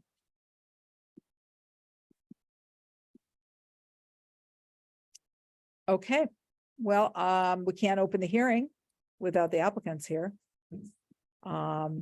And I didn't get any notification. I had asked them whether they wanted to continue it, and they said they wanted to have the hearing tonight. So Carrie, you didn't get any voicemail or anything, did you? I did not. All right, well, question, if we can't open the public hearing, does it have to be reposted?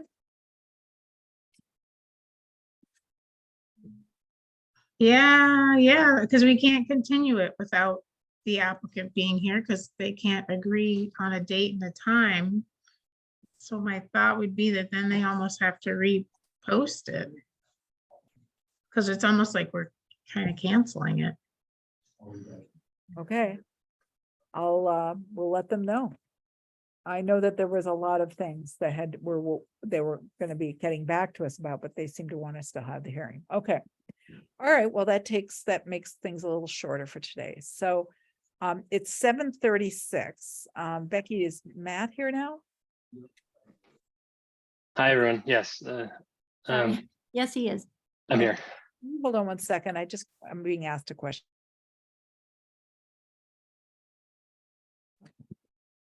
All right. My husband wanted to make the suggestion that we have a motion to pass over. I don't know if we have to have a motion to pass over an agenda item if we can't act on it. I'm not familiar with whether we need to do that. Okay. I don't think so. Yeah, thank you for coming. Why don't you share, tell us kind of where things are at. We had a discussion earlier with Becky, but without recapping all of that, let's just kind of hear what the concerns are now. Yeah, thank you. So basically where the project is at now is we're currently waiting. The contractor has basically halted construction for the time being due to the current flow out of or into the dam and out of the dam. As we've kind of seen in the past month, that we've had unprecedented rainfall and an unprecedented flow rate. So the current design for the bypass system, which was intended to be put in place to construct the culvert, is undersized for the current flow. So we had been hoping over the past month since our previous conversation, when you had suggested the flow rate was around 30 cubic feet per second. We had been hoping over the past month that would subside, and it hasn't. So we are working with the contractor to explore a few options now. One is to increase the size of the bypass. The issues with that option is that it is looking like it's going to be very expensive. And the other thing, it's going to take time. So it's going to take time to redesign it. It's going to take time for us as the engineer to approve it, for the Concom also would look at it, and it would likely take some time for them to approve it. And then once it's approved, it would take time for the contractor to get the equipment and the pipes necessary, the larger pipes to put it in. So, I mean, there's also a good chance that after spending all that money to do all that, the water would have subsided to its normal kind of seasonally appropriate levels by then, and it would have been kind of pointless to have done all that. So we're moving forward with that direction. We're asking the hydraulic engineer to resize the pipes just so that we keep things moving forward. But ultimately, it's unlikely that the bypass is going to be resized, just because by the time that gets done and the amount of money we're going to put into it, it's not likely. So we're hoping another week or two without substantial rainfall may bring the flow rates back to the anticipated flow rate. So in our design, when we designed this, the average flow for August is somewhere around 2 to 2.5 cubic feet per second. We had designed for an 8 cubic foot per second and required a contingency for 16 cubic feet per second. And that's what they provided. I believe they provided 19 cubic feet per second. So we thought we were well above what was going to be needed, but obviously, it's been an unprecedented year. So so that's the approach we're currently taking. We're hoping things get better. So Yeah. You had time of year restrictions. Let's talk about those. That's what I was moving into next. So the impacts that this would have either waiting and letting the water subside or redesigning the culvert, the bypass, and installing a new bypass is going to take time. We don't anticipate, construction is going to be underway until at least mid-August, early September, which is going to make construction difficult to fit in the time of year restrictions, almost impossible depending on when this starts. So a couple of our requests are going to be likely, we're still reassessing everything, but likely going to be a request to extend the time of year restrictions to allow construction to continue past, I believe the current, it's September 31st, I believe is the current cutoff. So it would be likely an extension past that. But additionally, the permit itself expires this, and I don't have it in front of me, but I was looking at it earlier. I believe it's October or November of this year. Well, let me just qualify that because, and I haven't looked it up for this permit, but we just had this discussed around another issue. There is the pandemic tolling impact. And I don't know, your project was permitted in 2020 during the pandemic, during the state of emergency. Correct. I'm not sure, maybe somebody there who is on this call can correct me because I'd have to go look it up because it's so complicated, but I'm I'm like you, as you know, I'm the chair of my own commission and I'm still not super familiar with all those rules. I rely on our agent to. Is there anybody here who, we have a couple of people who are very knowledgeable in this meeting. Would anybody like to volunteer that information of how that applies? Can you restate what the question was, Miriam? Hi, it is Aaron Jock. So this is a permit that was permitted in November of 2020 during the state of emergency. And the question is, does it also get tolled because it's expiring after the end of the emergency? Yeah, can you let me know the exact date that it was issued, Miriam? I think it was November 12th. Let's say it was the 12th, give or take. I have it dated, November 12th, 2020. How's that for a memory? So there's good. a little there's a little math involved. Basically, you have to calculate the number of days between when the emergency order was issued by the governor and the date that the permit was issued. And then there's a 462-day total tolling period for the whole state of emergency. So you would subtract those days from the 462. I could do a little bit of math and figure it out, but it'd take me a few minutes. It sounds like, so it was less than a year since the beginning. So I'm assuming that, less than a year minus, or 400 and whatever minus less than 365 is going to be at least 100 days. So it seems like we have. Emergency started on like March, whatever it was, 2020, I believe. So that's approximately 200 days estimating. So it seems like the tolling would be in the order of 200 additional days. So potentially this gets extended until spring, which is, that's. So the takeaway from that, we don't have to worry right now about figuring out the exact day, but the takeaway is the permit is not expiring in November of this year, which is a good thing because that's just one more thing we don't have to, nobody has to worry about. But the time of year extension is not insignificant because that is in the permit. Correct. I had a discussion with you that we consider that to be a substantive requirement. We extended the out of water time of year restriction. We removed that for you because we didn't think that was substantive, but the in water is. Personally, my of the opinion that this is going to require an amended order of conditions.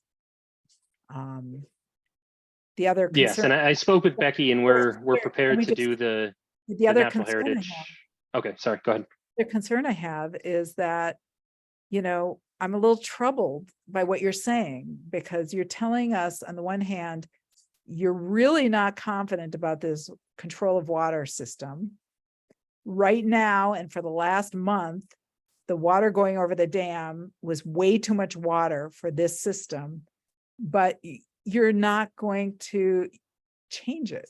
you saying it's unlikely to be resized.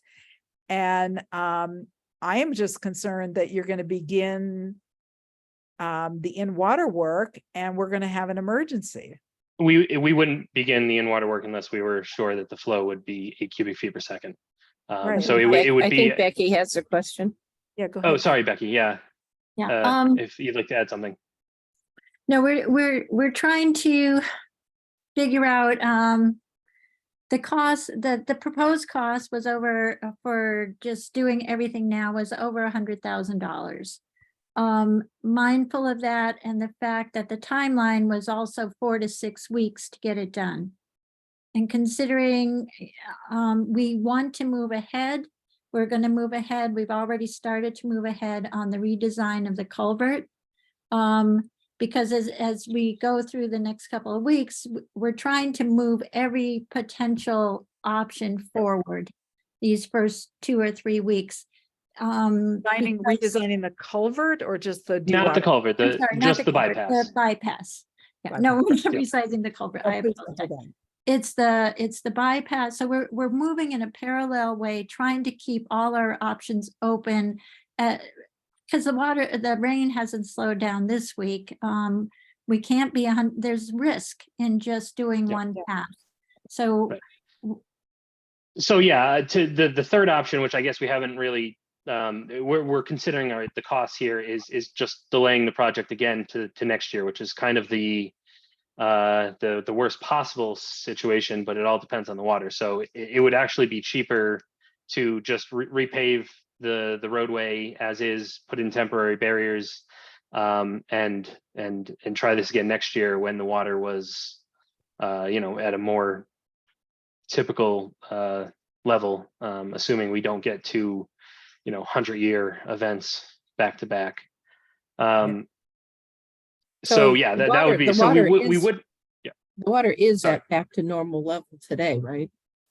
In the lake, but the flow in and the flow out is not back to what seasonal flow rates are. So it's still, the dam has been regulated so that it's kind of letting the same amount in out as going in, but that is still considerably higher than what is normally going into and out of the lake.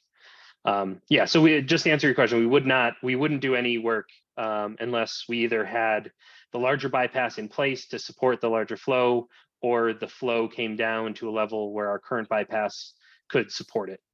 And yeah, it's really going to be a decision up to the town and the contractor and what prices they come up with and how quickly they can do it, as to whether or not we go with the larger bypass or we just choose to delay the project.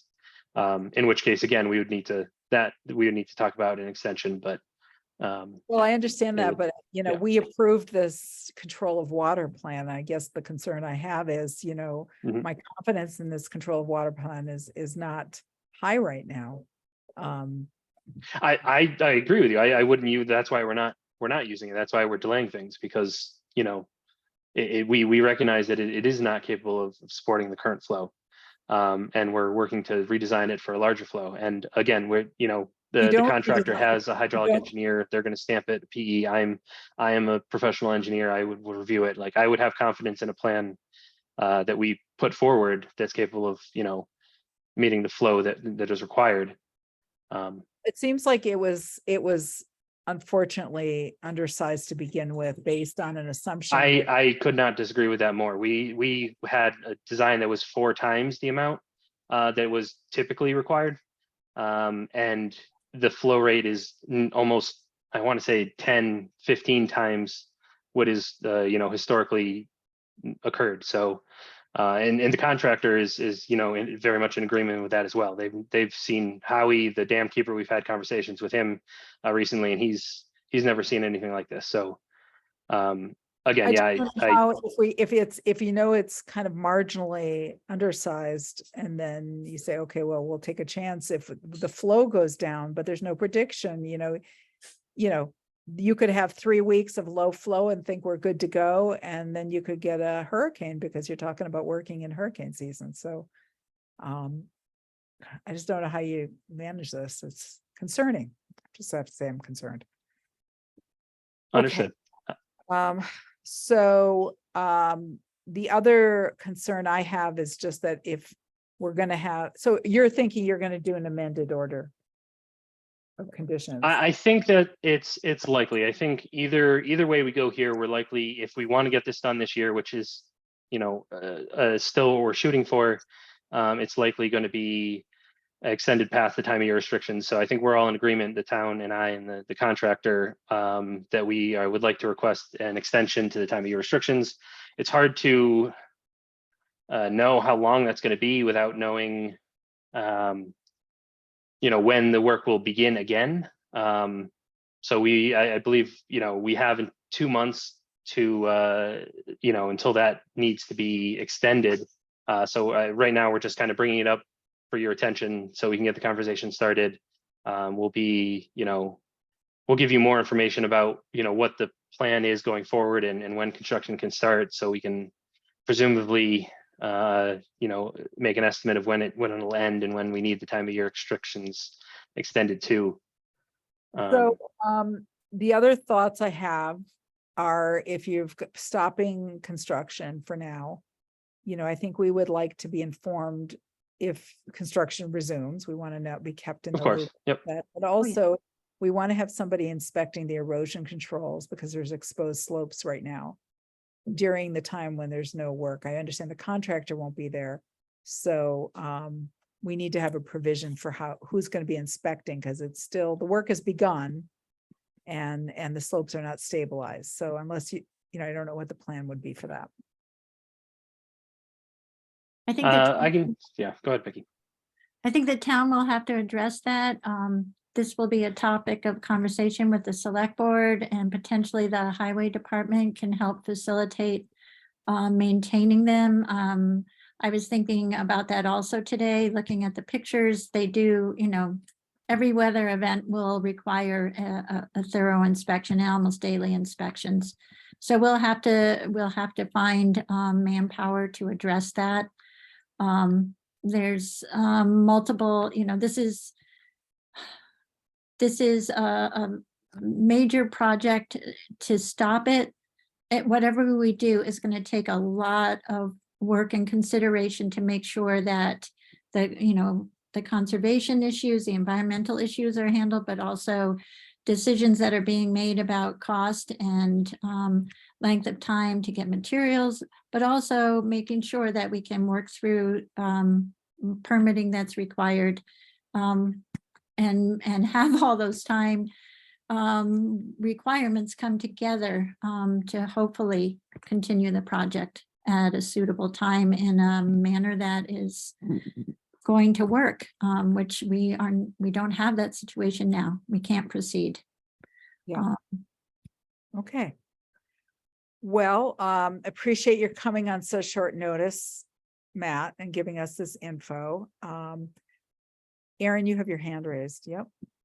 Just wanted to say the date of expiration would be June 14th, 2024. Thank you very much. June what, 14th? Yes, June 14th, 2024. Thank you so much. Okay, well, now we know. That's good to know.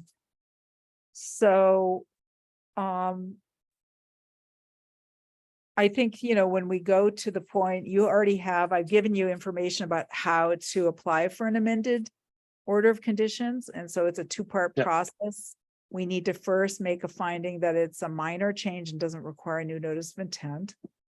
And then we would have, we would have the public hearing, and you have to notify Natural Heritage. Correct. You know, we would, if you are looking for a speedy permitting, I would say get that into Natural Heritage as soon as possible, because they often can take a few weeks to respond, and we would need to have their response before we close the public hearing. Understood. Okay. So I believe there are, you can ask them to expedite it. You can tell them, you know, that you're under time pressures, and I've been told that sometimes they can expedite it, but that's not our jurisdiction. Correct. Okay. But there's nothing barring you from doing the notification as soon as you have the design to them even before you get the amended order to us. But we do need some time to review it, and I suspect Right. we'll talk about it, but I'm suspecting that the commission may want to get a 53G review to hire. Understood. So I would just add that that's probably unlikely based on the cost and the time. I mean, it could, the water levels could drop in the 5 weeks, 6 weeks that they would take to get that. The water levels could drop and we could use our old system again. It's kind of what we're hoping for. So if that doesn't happen, I mean, there's still a good chance that it's cheaper for the town just to delay the project until next year. And so I would say we're keeping it, the options open. Like Becky said, we're going parallel, using as many options, but submitting a new bypass is probably unlikely. But it sounds like even if you didn't do that, you'd be wanting a time of year restriction. Exactly. Yeah, because we're delaying things. We're not going to start at, next week or the week after. So there's a chance that just waiting for the water levels to come back to normal would kind of push things beyond. So we're going to request that for sure, just to make sure that there is enough time to do that for Natural Heritage to review it. And if we don't need it, then we don't need it, but it'll be there if we do need it. All right, sounds good. Okay. Any other questions or comments from the commission? I think we've talked it out. Thank you. Any no comments? Okay. Thank you. Aaron. The one question I had, if you'll allow, Sure. we've been measuring the flow using just standard measurements and velocity, estimations. But the last time we spoke, you had referenced a stream stat model that you had been using to track the flow rate. Is it possible to get that that kind of the model or equation that you were using so that we can have some sort of backup of estimating flow? It's been used historically. Right. And actually, if you want, I also have a spreadsheet I can share with you that an engineer gave me that might be useful. I'm happy to share with you. Okay, yeah, please. Yeah, anything that we could use to just, again, we've been measuring it kind of, doing good old fashioned, area and velocity calcs to calculate flow rate. But if we can have, stream stat backup, or, I understand it's not a particularly accurate model, but anything that could So the stream stat historically model, been I used. can tell you what it is. And again, Yep. I can't vouch for it because this is just historically what the town's been using. And so this is what we've been told anecdotally works, but no one's verified it in recent history. So the USGS stream stats have a gauge on the west branch of the Swift River. And somewhere, someday long ago, somebody modeled the watershed and calculated that the inflow from the whole watershed for Lake Wyola is 50% of the flow on that stream. Now that stream is not directly connected to this watershed, but anyway, it's a rough proportion. Yeah. Okay. Analog. And Yep. I don't know how accurate it is, but that is one of the things that is being used. So you look Sure. at it, so 50%, and it's been interesting because I do look at it, and in all of 2022, it barely got over 2 cubic feet per second. And it's been like up to 65 cubic feet per second in July. So it's been enormously elevated. Right. Exactly, which is kind of what we've been seeing as well, and what our design was not intent. There's only so much of a factor of safety you can design for. You typically don't design for a 30 time factor, something like that. So, okay, perfect. No, and just to add, we've been around the time I believe you said 30 cubic feet per second in your letter, and we measured something very close to that when we did the measurements out there. So it seems like it matches, but I'd like to keep monitoring that as well, just so we have as much information as possible. Okay, sounds good. Excellent. All right. Thank you very much. Thank you very much. Okay, so I think we're done with that part of our agenda. We're going to pass over the minutes because I have not Carrie got me some draft minutes, but I haven't had an opportunity to really look at them. And I'm just checking to make sure before we move on to the rest of our agenda and try to wrap up the meeting. So I did have on the agenda to have some discussion with the commission about recent just meetings around the draft bylaw regulations and the communications with the select board. So as things stand right now, we've made requests to the select board to approve a special counsel. I just want to also say that given the enforcement issues that came up, as a fallback in case we needed some legal guidance, I did ask the select board to authorize use of special counsel Beth Goodman if we have a need for any legal consultation related to the Lake Wyola permits. And my understanding is that that will be decided at the select board at some point. Town council is not available for that. So, but in terms of the draft bylaw regulations, the way things are, the select board has asked us to have a meeting, another meeting, to discuss our request for counsel. And the topics to be discussed at that meeting, my understanding is our request for counsel to review the draft bylaws. We had asked the town to give us access to 5 hours of a special counsel time, because the town had previously approved 5 hours for town council to do that review in the spring.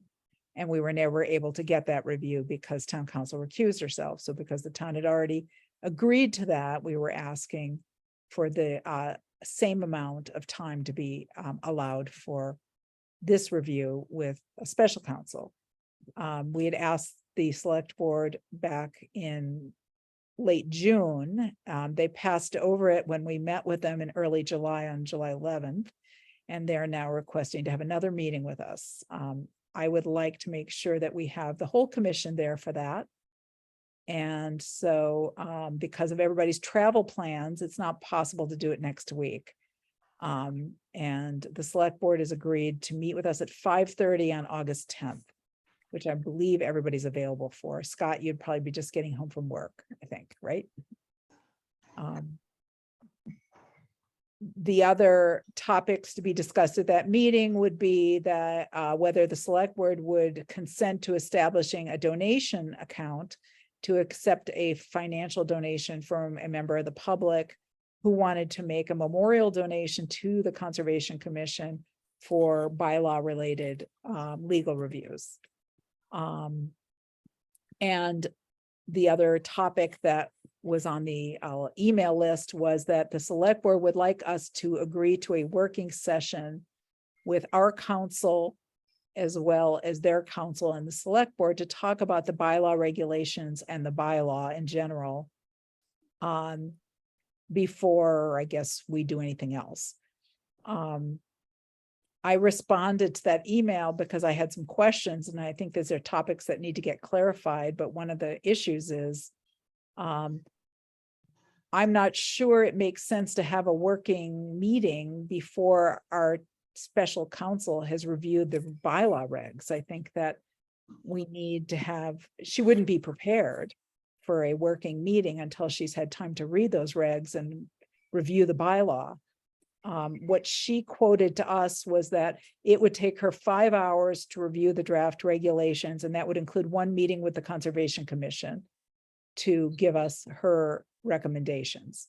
But if there were going to be additional sessions or working meetings with the select board that involved the regulations or the bylaw in general, that would be extra. That would be on top of those 5 hours. And so I think we need to figure out with the select board what the funding mechanism for all of that is. Because I could just, I think that there needs to be some clarity about that. What your thoughts are about all of that. And I see Erin Jock has her hand raised. Is it a quick question, Erin? So I want to kind of poll the commissioners about this. Yeah, I'm sorry. I just had a a quick question of why your access to council is so restricted. Like I've typically on bylaw regulations just been able to access council whenever necessary for Conservation Commission issues. And I'm just curious why it's like pulling teeth to get legal assistance for the Conservation Commission. It's not our say. We don't have authority over it. That's the select board's purview. Okay, Mary, go ahead. So I have some concerns about the proposal for a working meeting. And I just want to point out when we have the conversation with them, if you're going to have a working meeting with 2 lawyers there, I did some calculation and I think you're talking almost $10,000 to have 2 lawyers there prepped to do that, which I'm not sure is very beneficial. My recommendation would be that we complete our work, send it to them for their opinions, and then we can incorporate that and see what we do with that. I just, not sure we want to spend all that money on lawyers to be there reviewing it. Yes, Scott. Thanks, Miriam. I just wanted to let you know, I have another conflict that's arisen, so I'm not sure I can actually make it on the 10th at that time. So I just wanted to raise that too. My availability in the next couple of weeks, I'm traveling quite a bit in the next couple of weeks after that. I don't know what we're gonna do. Any other comments? I do want to say that I am just mindful that, it is very difficult to get a quorum. We're a really busy board, and I know the select board's very busy. And we've been really trying hard to get a quorum to have joint meetings with the select board when they've asked us to come. And at their request, we went to the meeting on July 11th and spent an significant amount of time talking with the select board. And so it is a bit frustrating that the requests were passed over and we're being asked to come to yet another meeting when it's not really clear what new information needs to be discussed that would change the discussion from the discussion we've already had. I'm not sure, except I don't want to have a situation where we're just restating our points. That's not really a constructive use of time. And, we don't really have any say in whether or not the select board gives us access to legal counsel. It's really their decision. They kind of have heard our case. We've laid it out, what our rationale is. And I'm not sure I can improve upon it any more than we already have. So that is a kind of concern. The other kind of question is also about funding that, one of the things I think would be critical if we're going to have a working session like this is that we make sure not only that our counsel's there, but also that our technical consultants are there, so that if there are any technical questions about these regulations, our Janice Stone and Pat Garner are there. So we would need to work around their availability, but also be aware that we would need to be paying for Pat Garner's time. And so it could get very costly indeed. Janice is volunteering her services, but it could be very costly to have these sessions if there's more than one session. Aaron, you had a question or comment? I'm really sorry. I'm trying to get myself caught up here. What is the reason why the Conservation Commission needs to bring the regulations before the Board of Selectmen? Because it's the Conservation Commission could just hold a public hearing and approve the regulations. So why are we jumping through all these hoops and paying? I mean, I can understand the legal review by an attorney, but why is there a need to hash this out with the select board? Because we don't have a legal review by an attorney. There's been 2 reviews One was a review from the select board's legal counsel, who raised some questions and concerns about the regulations, not a lot of them, but some. And certainly they were worthy of maybe some revisions to incorporate his feedback. But he wasn't working for us, and we didn't meet with him, and we didn't get to have a dialogue with him.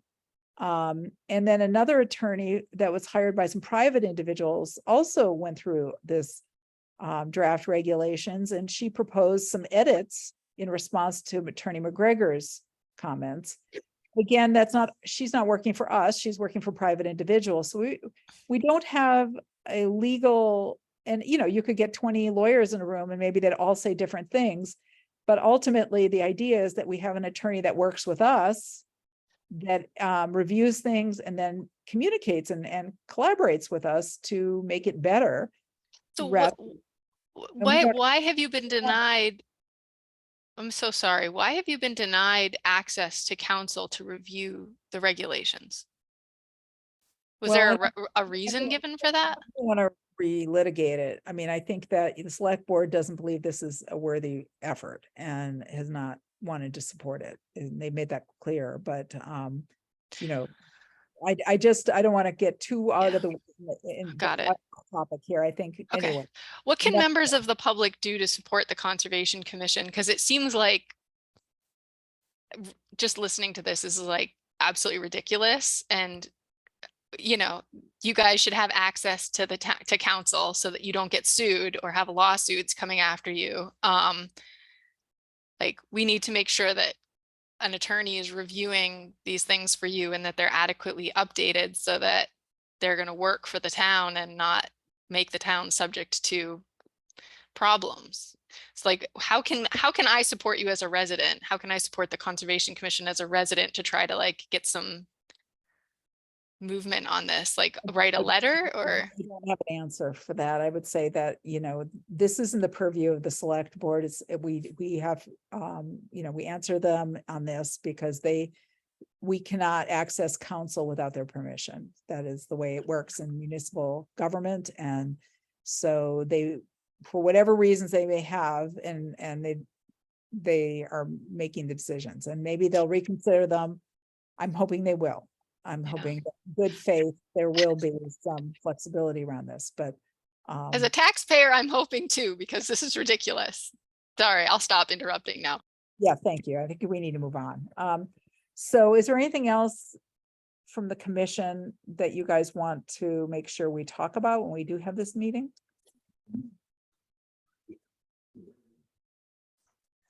Kind of just to add on to what Mary said, I'm a little concerned, or just want a little more info on how the working meeting is going to go.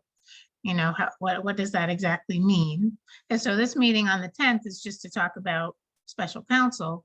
Then there'll be another date planned for the working meeting. And I guess before going into the working meeting, I think we should talk a bit more about what that means, how that's going to go.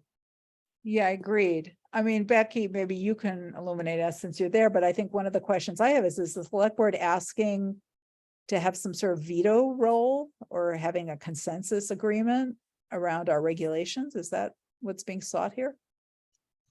I believe they wanted the Concom input on how to make the working meetings so that the ideas, the conflicting ideas about the regulations can be addressed and sorted out. But they were looking to have a conversation with Concom about how best to set that up. I mean, part of me, I have to say, is that, I sort of feel like, the development of regulations is under the commission's role, and it's a statutory role. The laws indicate that the Conservation Commission, after public hearing, promulgates regulations. And so I'm not really sure what this would be about, except for I'm not really sure what the purpose of this is, if it's to talk about a new bylaw and to talk about fleshing out kind of what our goals and aims and priorities would be for developing a new wetlands protection bylaw. I mean, that that's a different topic than the regulations. And I think we should need to separate those two because they're related, but they're also separate. I think that's the topic of the meeting next week, is to decide what it is we're doing, Yeah, you know, I guess that's what I was wondering too. If on the and 10th getting all these questions answered. What, you know, what are they thinking? What are we thinking? And what do we really want to do? That would be my take on what we bring to the meeting. What is So it we want to do? is the select board saying that they will not approve legal counsel unless we agree to a working meeting? Are those tied to each other? I think because there have been a lot of concerns raised about the regulations and the bylaw by Gregor McGregor, the select board feels their responsibility is to make sure that Concom thinks through what he's advising, and they just want to have a conversation about how you can, both the select board and Concom can review the potential problems or benefits of what is currently, what we currently have and what is being suggested. They have, they're facing the impact, they just want to be sure that as we spend more and more money upon reviews, because there's already been over $10,000-15,000 spent, that we have, that both parties feel like they have the information they need and how best to get it. That's my understanding. And when you ask this, you posed the same question to me in an email, Miriam, ahead of the last meeting when you didn't have a quorum. And my response was, this is what the meeting is for, is to answer those questions and figure out how to have the best, most productive meeting. Okay. So I'm a little concerned about Scott's availability now that I just feel like this is an important discussion, and I would really feel like the involvement of the whole commission is critical. I think that, everybody has a voice and a vote and needs to be a part of this. I don't want to make this just some 3 commissioners or 4 commissioners personally. That's my feeling.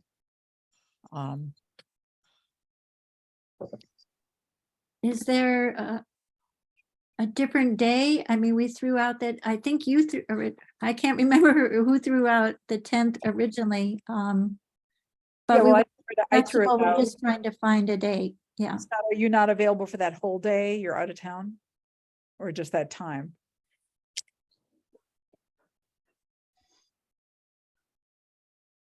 There you go. I got to the mute. Yeah, I have an offsite. I'm not, I really would hate to commit to the day because I'm just not sure if I'm going to get back in time for the meeting. So, Would a later meeting help? It sounds like he's saying that isn't gonna, well, yeah. Okay. Sorry. I don't know. I have to look at calendars and people's availability before I start thinking about other times. So I don't want to do that right now. Is there another time, Scott, that week, that week? How about we do a doodle poll? We do that, Becky?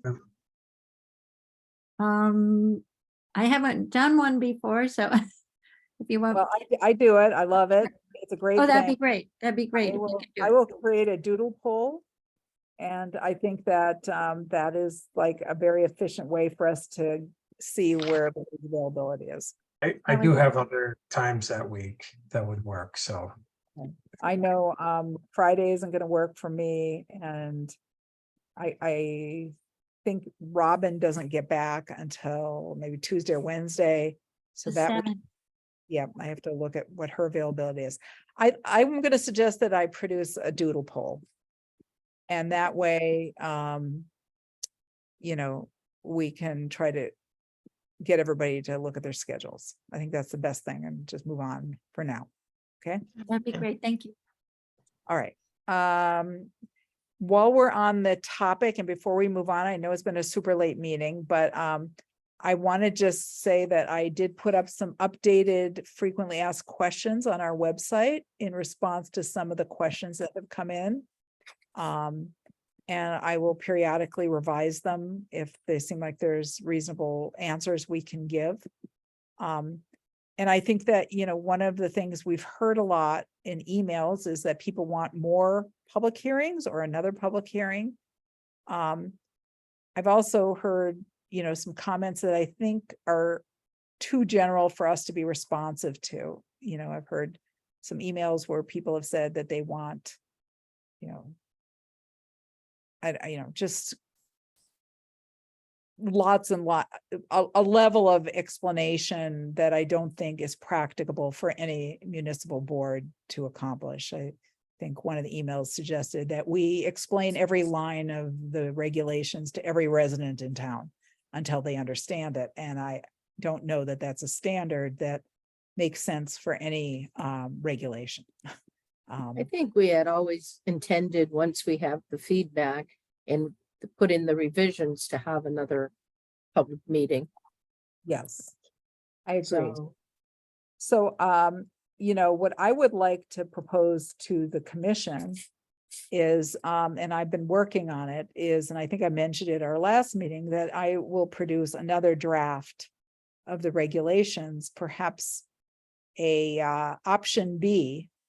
And the option B would be that if we are unable to get any legal review,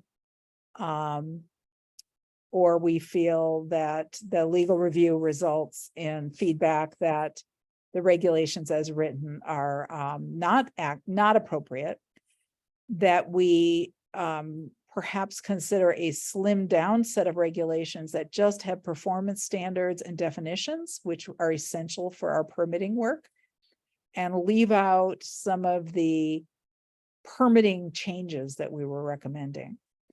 So, you know, I think that we should go with what we thought we had and work it through and try to get it through before we Okay. make changes to slim Okay. down, that we, you know, that we do the.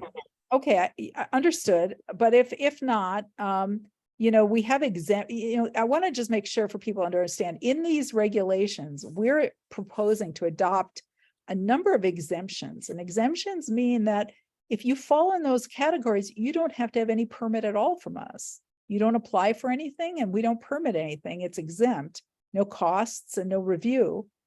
And we were talking about instituting this the small project permit, which would offload some projects that currently have to require RDAs, and instead could be permitted for $25.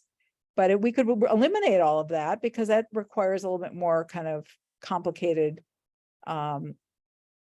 regulatory language, and just stick to the stuff that's really just based on environmental science. Like the definitions and the performance standards are really about environmental science. They're not really legal issues so much. And I noticed in Mr. McGregor's comments that he didn't really question the performance standards for the most part. There were some wording issues here and there that could be either deleted or fixed, but for the most part, the inland resource area performance standards, he didn't have any comments about. So, and those were the ones that Patrick Garner had helped to write. So, you know, we have good reason to think that they are on solid scientific footing. So that's one of the things I'm going to suggest. I will make a draft, which is just really going to be an edited down version that might be something the commission could consider if other options are not available to us. Okay. To move I have a on. question. Sure. Joe, Hi, Sal- man. How you doing? Joe Salvador. The Yep. only question I have is not so much with the regulations and everything that are going on. If there's gonna be all these lawyers, I hear lawyers for the town, lawyers for the conservation. If there is a suit right now, who would represent the town for the suit? what do you mean by a suit? I don't know it. If somebody wanted to file a suit against the conservation for any regulations that they had, later on. Typically, Joe, Represents the town right now for let me- liabilities. so let me just answer it. So typically, the way that conservation commissions get involved with courts is if there's a permit appeal. If somebody applies for a permit and gets a permit they're not satisfied with and they want to appeal it, under the bylaw, you have to appeal it in a court. So it isn't really a lawsuit in the sense of suing for money or damages. It's a court case for appealing the permit, and it costs money, but to defend a permit or to appeal it, but there's no damages associated with that. And I cannot answer your question about a lawsuit, and I couldn't imagine what such a lawsuit would mean or what the grounds for it would be. So I just don't think we can answer that question for you. Well, no, I just wonder if the town has an attorney that guides the conservation in that case. Or does the conservation have its own attorney that advises them? Well, ordinarily, the Conservation Commission would have access to town council. And in some instances, town council has recused herself, and in those instances, then we would need a special counsel. But from the meetings I've been listening to, I think the town has a council that's handling conservation right now. If I may be wrong. They have a what? and I'm sorry. They have a what? Does the town have an attorney that's handling conservation with all these regulations and everything? Is McGregor doing that right now? No, he's representing the select board and consulting with them on their behalf. He's not representing the Conservation Commission, and he would not be our attorney.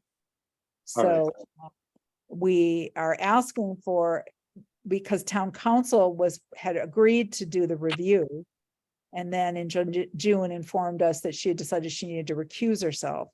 We are asking for an alternative attorney, and we've asked that the select board approve Beth Goodman, who has stood in place of town council and some other matters where town council was recused and we needed a lawyer to advise us. So that's what that's about.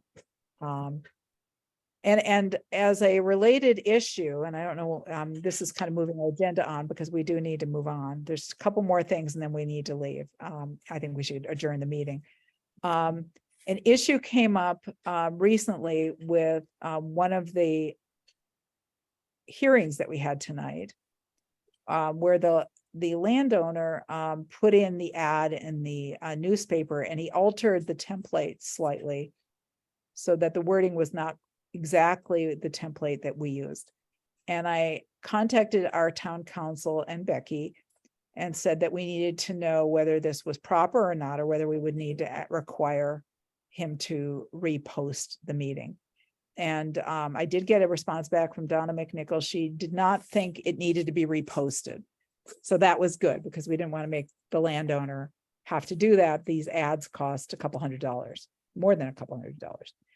But she said that she strongly advises the commission that we no longer require applicants to submit the ad, that we place the ad in for just this reason, to make sure that the wording is correct.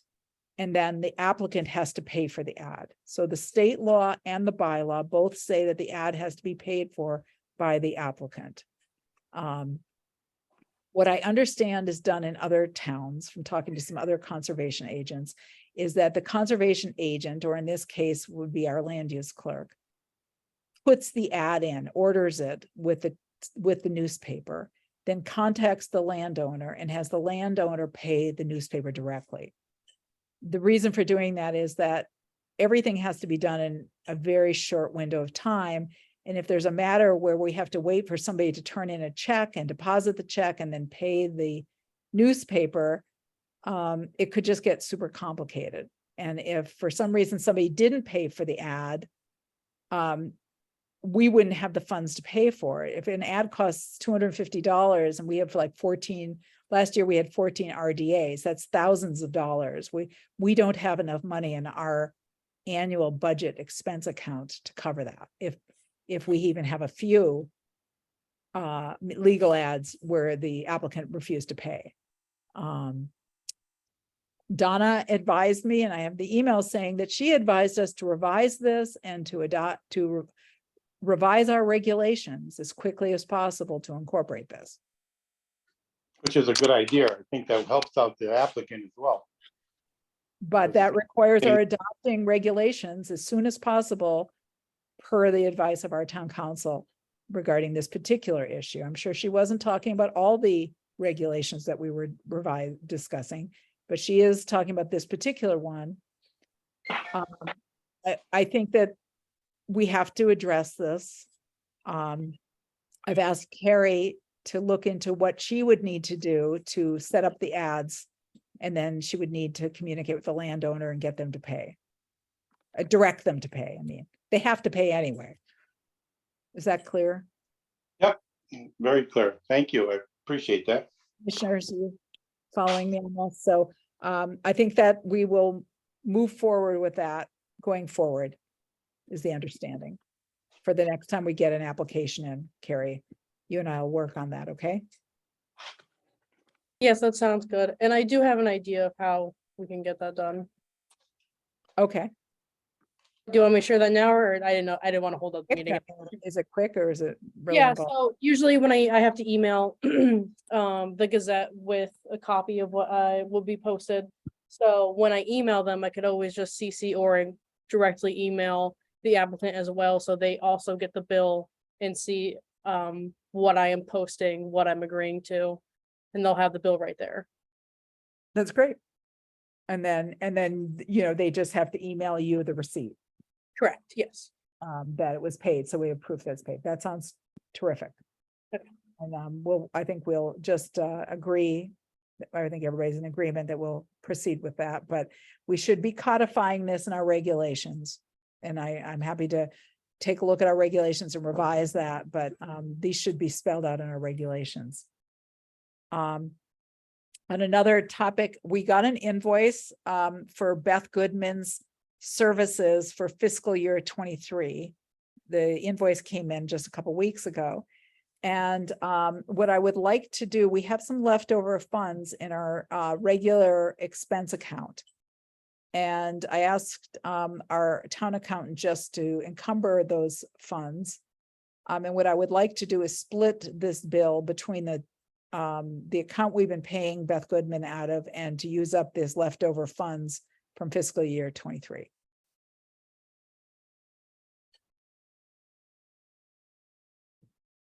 Sounds good. Okay. Do I need a motion for that or Sounds just, good to me. just a verbal agreement? Okay. I think a verbal agreement. Yeah. All right, quickly moving on. We have site visits to review, and I noticed was the landowner from 373 Pelham Hill Road here? Hi. Yes, we're here. Hey, I'm so sorry you've been waiting a long time. I appreciate that. So That's okay. It's been very interesting. Okay, well, I'm glad. I just late in the day saw that you sent us the wetland report, and I have not had a chance to send it to the commissioners, but basically it was they had a wetland delineation on their property by Ward Smith, who does not believe that the areas where we saw wetland vegetation is actually a wetland, that the soils did not look hydric. So that is usually what we're looking for. And if the commission is fine with that, then we could just make a decision about signing off on the building permit. I'm fine with it. Yeah, if that's what if the delineation shows that the work is over 100 feet from, I guess, where Ward delineated it, I'm all right with no application. Trust Ward. Yep. Okay. All right. We will sign off on your building permit then. Thank you. Well Great, done. thank you. Thank you. Appreciate it very much. Have a good night. Okay, we did a site visit for lot 032. What was Beth? Who's there? Beth and Mary and I and anybody else? I can't remember. Was Robin there? And who else was there? I'm just Were you there, Beth? I wasn't there, no. I think Robin was there. Robin, was Mary, were you there? Yeah. Yeah, so we looked at the site and everything is coming up nicely and looking very green, and they don't need to water anything, which is a good thing. So I think we're all good on that. We did a site visit for 5759 Shore Drive for the notice of intent, and just we're going to have a public hearing about it, but just the short version of this was that there were just like a lot of things missing from the site plan that we noticed on the site. And we went over it with their the designer, the architect, or whoever he was, and engineer, and he agreed that there was significant redesigns that needed to happen. So that's probably why they aren't here tonight. And honestly, it's hard to even talk about it without seeing a new design. But there's a drain that drains runoff from the road right into the lake. And obviously that drain is not something we can permit. It's a point source discharge. It's not allowed by state regs. And so there would need to be some redesign involved. Carrie, you have your hand raised. I will say, I'm not entirely sure if I saw a legal ad for them now that I'm thinking about it. I think that was something I meant to mention to you today, but then I got distracted by looking for those files. Okay, so maybe That could also be a factor as well. Yep, maybe they just decided to pull back because they had to do some redesigns. So anyway, I think we have to wait and see the new note. I think they're going to have to redo a resubmittal. And I think at this point, the feedback I would give them is that the application is incomplete. And that there were just too many things that were, they didn't have the proper elevations. They didn't characterize the storm drains that were on the property. They didn't give us a septic design. There were lots of things that were missing, I think. And Natural Heritage told them that they were going to need to resubmit. So I would say the application is incomplete. So it would everybody be agreed that that makes sense? Yeah. Right. Okay. We got, in terms of site visit scheduling, we got a building permit application for Evan Jones for what is it, 62 or 64 Lake Drive. And this is another big project. It's a huge kind of 500 square foot house addition. So we need to do a site visit, though, just looking at the design, I can send it to everybody. It seems to me that this would require a notice of intent. Given the scale of it and the fact that it's all, in buffer zone.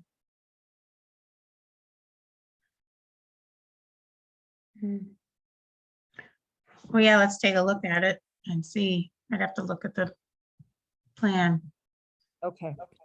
I'll send you the plan. And then we need to set up a site visit. Do we want to try to schedule any site visits for this weekend? I'm away until I come back like late on Wednesday. So I'm away this weekend. I'm away till Wednesday. Which is like August 2nd. Or 2nd, yeah. Do you want to try and do it on August 3rd? Let's see.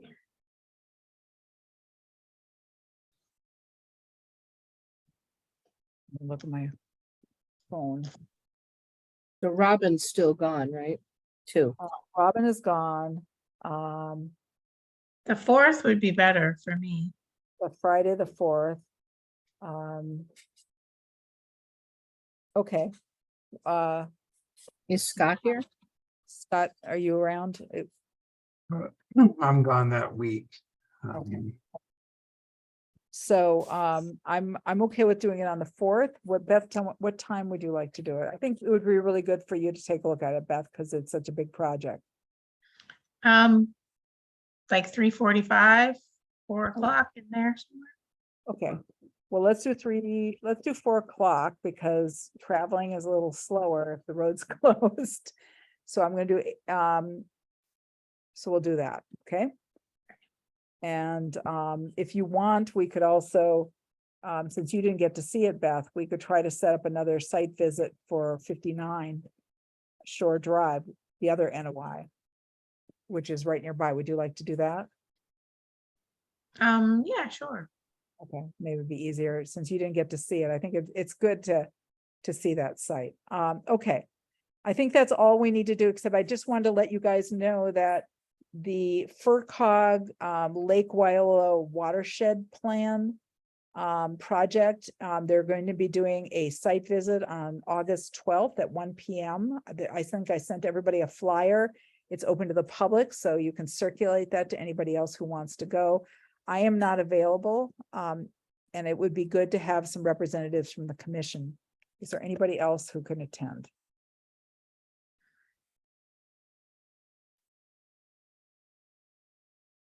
And I don't think I can on that day. Mm-mm. How about Scott? You? What's the date again, Miriam? Saturday. Oh, That's Saturday the 12th. 12th, right? Yeah. 12th. What time? 1 o'clock. I'm here. I would need to check on the home front. So maybe It's got hiking and driving involved, so it's one of those hiking things to look at Yeah. stuff. Yeah, it's so, yeah. It would be really great if you could do it, Scott, because I think that there should be somebody from the commission. I'll do some checking and see if I can. Okay. All right, I'm going to table other scheduling issues for now. We have a meeting on August 10th for a regularly scheduled meeting. But you know, the question is about, we're not going to do the 5:30 meeting because Scott's not available. Could we meet on the 10th at a little later? Could we meet at 7 I mean, for our regular meeting? for our regular meeting? I have a commitment in the afternoon. I'm wondering if we could push it to 7 Yes, p.m. I mean, 7's fine. Okay, we'll try to make it a short meeting. Okay, I'm just thinking, I don't think we have anything else. We got through all of our agenda items and I think we are good to go. All right. Okay. Thank you. Any public comments that we didn't get to accommodate? Okay. All right. Well, good night, everybody. Motion to Motion to adjourn? second. Second. David, Aye. John, I, Con, Hey. and Wilson. Aye. Thank you. Good night, everybody. Good. Thank you, Carrie. Good night. Becky. Good night. Good night.